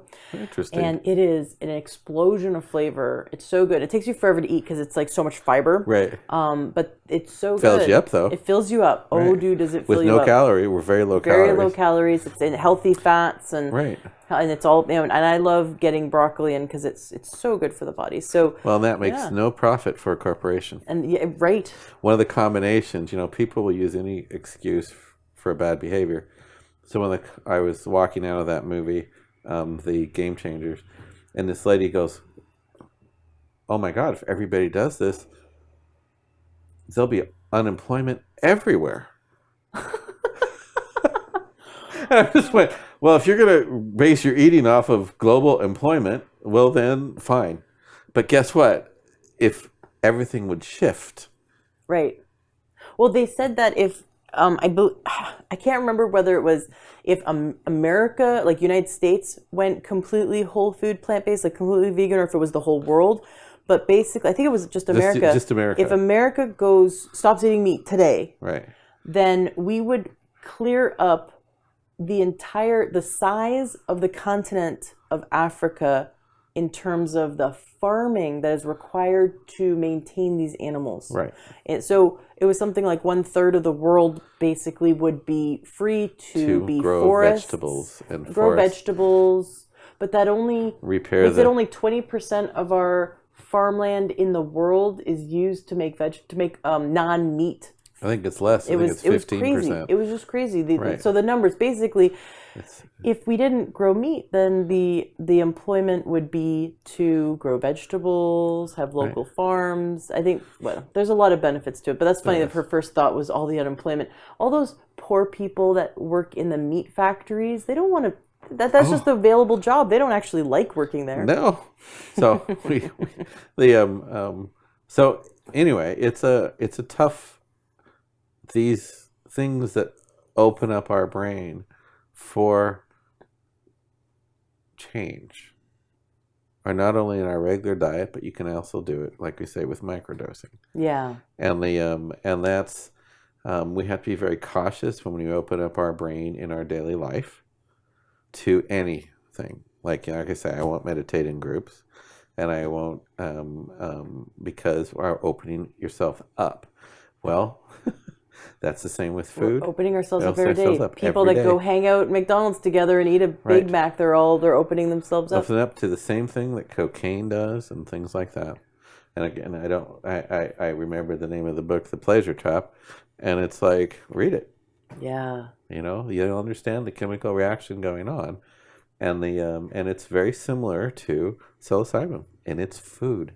Mm-hmm. Every time you get mushrooms, you got psilocybin, and we all love mushrooms. Oh yeah. And and it's because it gives you that same non-high level, gives you the euphoria that cheese and other meats and things like that will give you. So we can find in a healthy form, like mushrooms. Cook them. Yeah, cook mushrooms. But if we ate raw mushrooms, would we get? I mean, raw like portobellos. Would we get neurological benefits? Well, it opens you up for suggestion. There's no neurological benefits to it. Eat a portobello raw and then go to your therapist. Bring your portobello to the therapist and eat it while you're... That is an interesting thing that would be worth investigating as far as... I'm going to eat a pound of cremini or portobello mushrooms, and then I'm going to come see you and see what happens. So that would be really interesting to investigate that, wouldn't it? Yeah. But it is but the guys just made that absolute correlation. You are opening up the power opening up to suggestion. And that's what has to be so careful about psilocybin therapy. No one wants to be duped. No. And we're being duped by marketing. Yes. All the time. We're being, and the thought forums, the corporate suggestions, we really need to sit back and in quiet time, I think we need to reflect without a screen in front of us, without any media pouring into us. We need to sit quietly and journal and think about and contemplate this thought. What are my beliefs and what are the beliefs that have been implanted in me from corporations, corporate interest. Corporate interest. Right. No morals. Right. And if they do have morals, they've made them. And they're not our morals. They're not our morals. Right. But they've made them for the purpose of profit and power. Yeah. And we don't want to be duped anymore. Don't want to be duped. Yeah. Yeah. We're realizing that it does chemically change the body to eat these foods and of any sort, and the benefits and the control that can happen with that. And that's why I will work with people that do uncontrolled hallucinogenic stuff, just like now we've got to look at it from food. That's going to be interesting healing sessions. But the uncontrolled and what's happened to them versus a controlled situation and the benefits you can get from that. Controlled meaning a microdose psilocybin mushrooms with the proper doctor, with therapy, with Correct. Working with you. Yeah. Yeah. So that's where we need to go with this stuff. And that's where the benefit I've had with my clients. Well, it's just fascinating that people with schizophrenia are able to not have schizophrenic episodes, or is it lessened schizophrenic episodes or no schizophrenic episodes with From what I have psilocybin? read, because I've only had a couple of patients, that it has gotten rid of them. Gotten rid of the schizophrenic episodes for a period of time, and it's gotten rid of the bipolar behavior for a period of time. Now, if you're just getting the microdose from the doctor but not doing any of the homework on the emotional work and things like that, what's firing off? Because schizophrenia is fired off in the brain that can have schizophrenia. It's fired off by an emotional reaction. Well, if you can get to the emotional reactions, you're going to, when the psilocybin therapy wears off a year later, you're going to have less things that trip you into the schizophrenic or bipolar episode. So you are healing it, but you've got to do the work. Not just go down and get the thing once a year or once every 6 months. It varies from person to person. And just you can just keep doing that. But there's no growth in that. There's no growth. If you can find out what it's all about, why, what triggers it, then you are in control, not the doctors. Yes. So that's where we go. Very cool. So, we can go, for those who are interested, they can, in learning more about how they can work with you, or discover a practitioner that'll do psilocybin with them in microdoses in a safe environment, and do the therapy, they can contact you, ericthornton.com. Yes.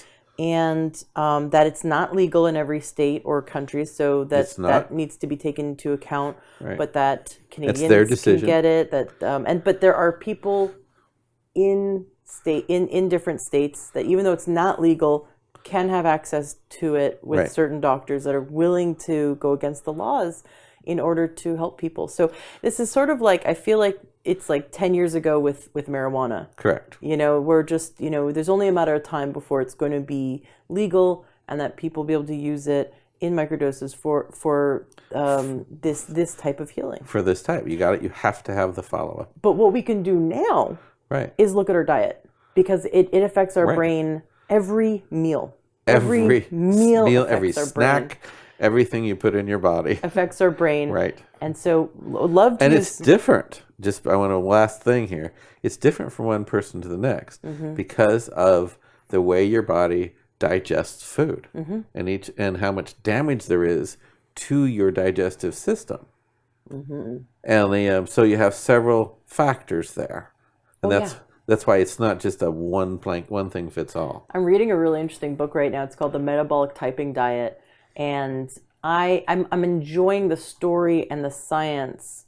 I don't necessarily agree with the diet because there's a lot of meat in it. Right. And it's interesting what these doctors, these clinicians found is that people metabolize differently depending on their autonomic nervous system, depending on their oxidative stress, depending on their alkalinity. They found 7 different key factors in the metabolism that determine how a food affects us. Well, and then you have to add in, which they're obviously not looking at yet, the psychology of it and what we're talking about, the addicting factors.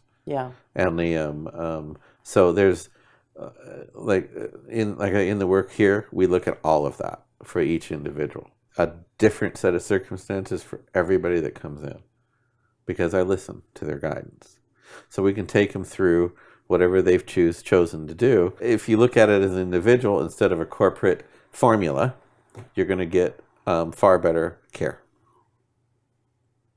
Is there anything you'd like to say or share to wrap up today's interview? Or is there anything that the guides really want to make sure that we say to clearly package this interview?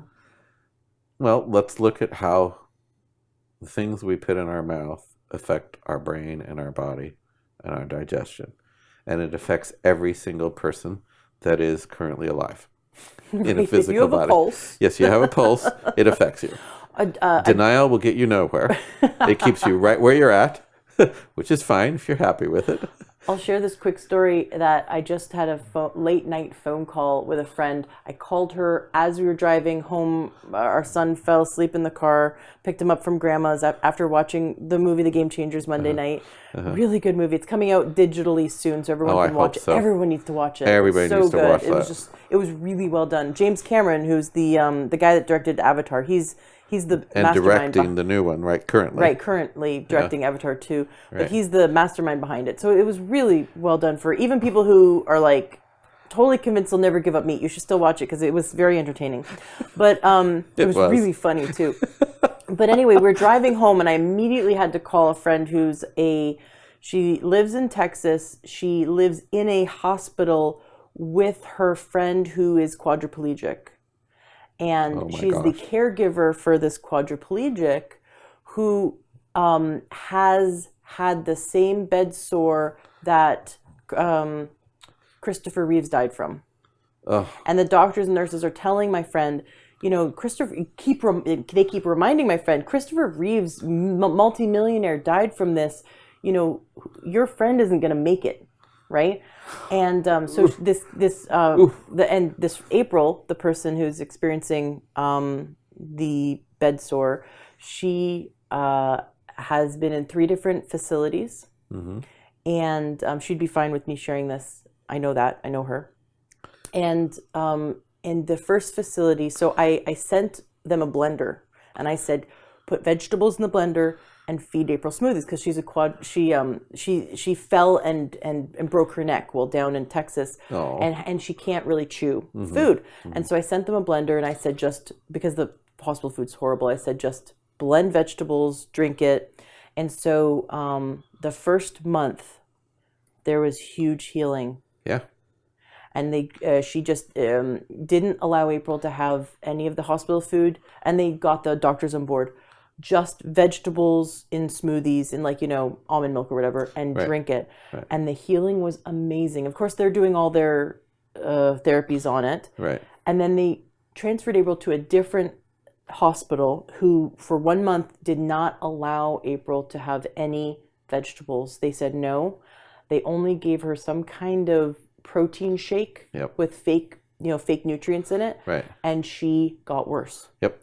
And then transferred to a different hospital, and now starting to get better again. Right. And it was and the whole time it's antibiotic after antibiotic, and all these they're throwing everything they have allopathically, but the diet was she was doing really bad. Then got on the vegetables in the smoothie, started healing amazingly, responding to their therapies. Right. Then was taken off that diet, started getting worse. Then was put back on the diet, started getting better. Right. It's all because of antioxidants. We're the only mammal that doesn't produce antioxidants. We have to eat them, and they only come from fruits and vegetables. They reduce the oxidative stress, the body could heal. Yeah. Even while sitting on the wound. Right. Well, and it's just amazing that hospitals feed complete crap to people wanting them to get better. Right. It's just amazing. Then they do. Yeah. There's no value to their food. So coming back to the original point, because people are interested in the emotional and mental healing that can be taken place with microdosing psilocybin, or at least curious to learn more about it, which they have today. Right. But what's really interesting is that every single person has the power to shift how their brain heals, or shift how their emotions heal through every meal. Every single one. Yeah. Very cool. It is. It's very cool. And it is, I'm happy to be a part of whatever people want me to help them with. Yeah. Yeah, I definitely recommend listeners work with you. I've had amazing experiences working with you, as has my husband, as has my friends. It's a pleasure to be here again today, Eric. Always. Thank you so much for coming back on the show. And listeners can Thank you for having me. Absolutely. And listeners can go to Learn True Health Facebook group and type any questions you have for Eric, because he's a regular on the show and you guys can I'd ask love questions. to hear him. Yeah. That's a great idea. I'd love to hear. We could do a show just on questions people write in. Yeah. Awesome. All right. Terrific. Thank you so much. It's been a pleasure being with you again. Thank you too. Also, however you say that. Hello, True Health Seeker. Have you ever thought about becoming a health coach? Do you love learning about nutrition and how we can shift our lifestyle and our diet so that we can gain optimal health and happiness and longevity? Do you love helping your friends and family to solve their health problems and to figure out what they can do to eat healthier? Are you interested in becoming someone who can grow their own business, support people in their success? Do you love helping people? You might be the perfect candidate to become a health coach. I highly recommend checking out the Institute for Integrative Nutrition. I just spent the last year in their health coaching certification program, and it really blew me away. It was so amazing. I learned over 100 dietary theories. I learned all about nutrition, but from a standpoint of how we can help people to shift their life and shift their lifestyle to gain true holistic health. I definitely recommend you check them out. You can Google Institute for Integrative Nutrition or IIN and give them a call, or you can go to learntruehealth.com/coach and you can receive a free module of their training to check it out and see if it's something that you'd be interested in. Be sure to mention my name, Ashley James, in the Learn True Health podcast, because I made a deal with them that they will give you the best price possible. I highly recommend checking it out. It really changed my life to be in their program, and I'm such a big advocate that I wanted to spread this information. We need more health coaches. In fact, health coaching is the largest growing career right now in the health field. So many health coaches are getting in and helping people, because you can work in chiropractic offices, doctors' offices, you can work in hospitals, you can work online through Skype and help people around the world. You can become an author, you can go into the school system and help your local schools shift their programs to help children be healthier. You can go into senior centers and help them to shift their diet and lifestyle to best support them in their success and their health goals. There's so many different available options for you when you become a certified health coach. So check out IIN, check out the Institute for Integrative Nutrition, mention my name, get the best deal, give them a call, and they'll give you lots of free information and help you to see if this is the right move for you. Classes are starting soon. The next round of classes are starting at the end of the month. So you're going to want to call them now and check it out.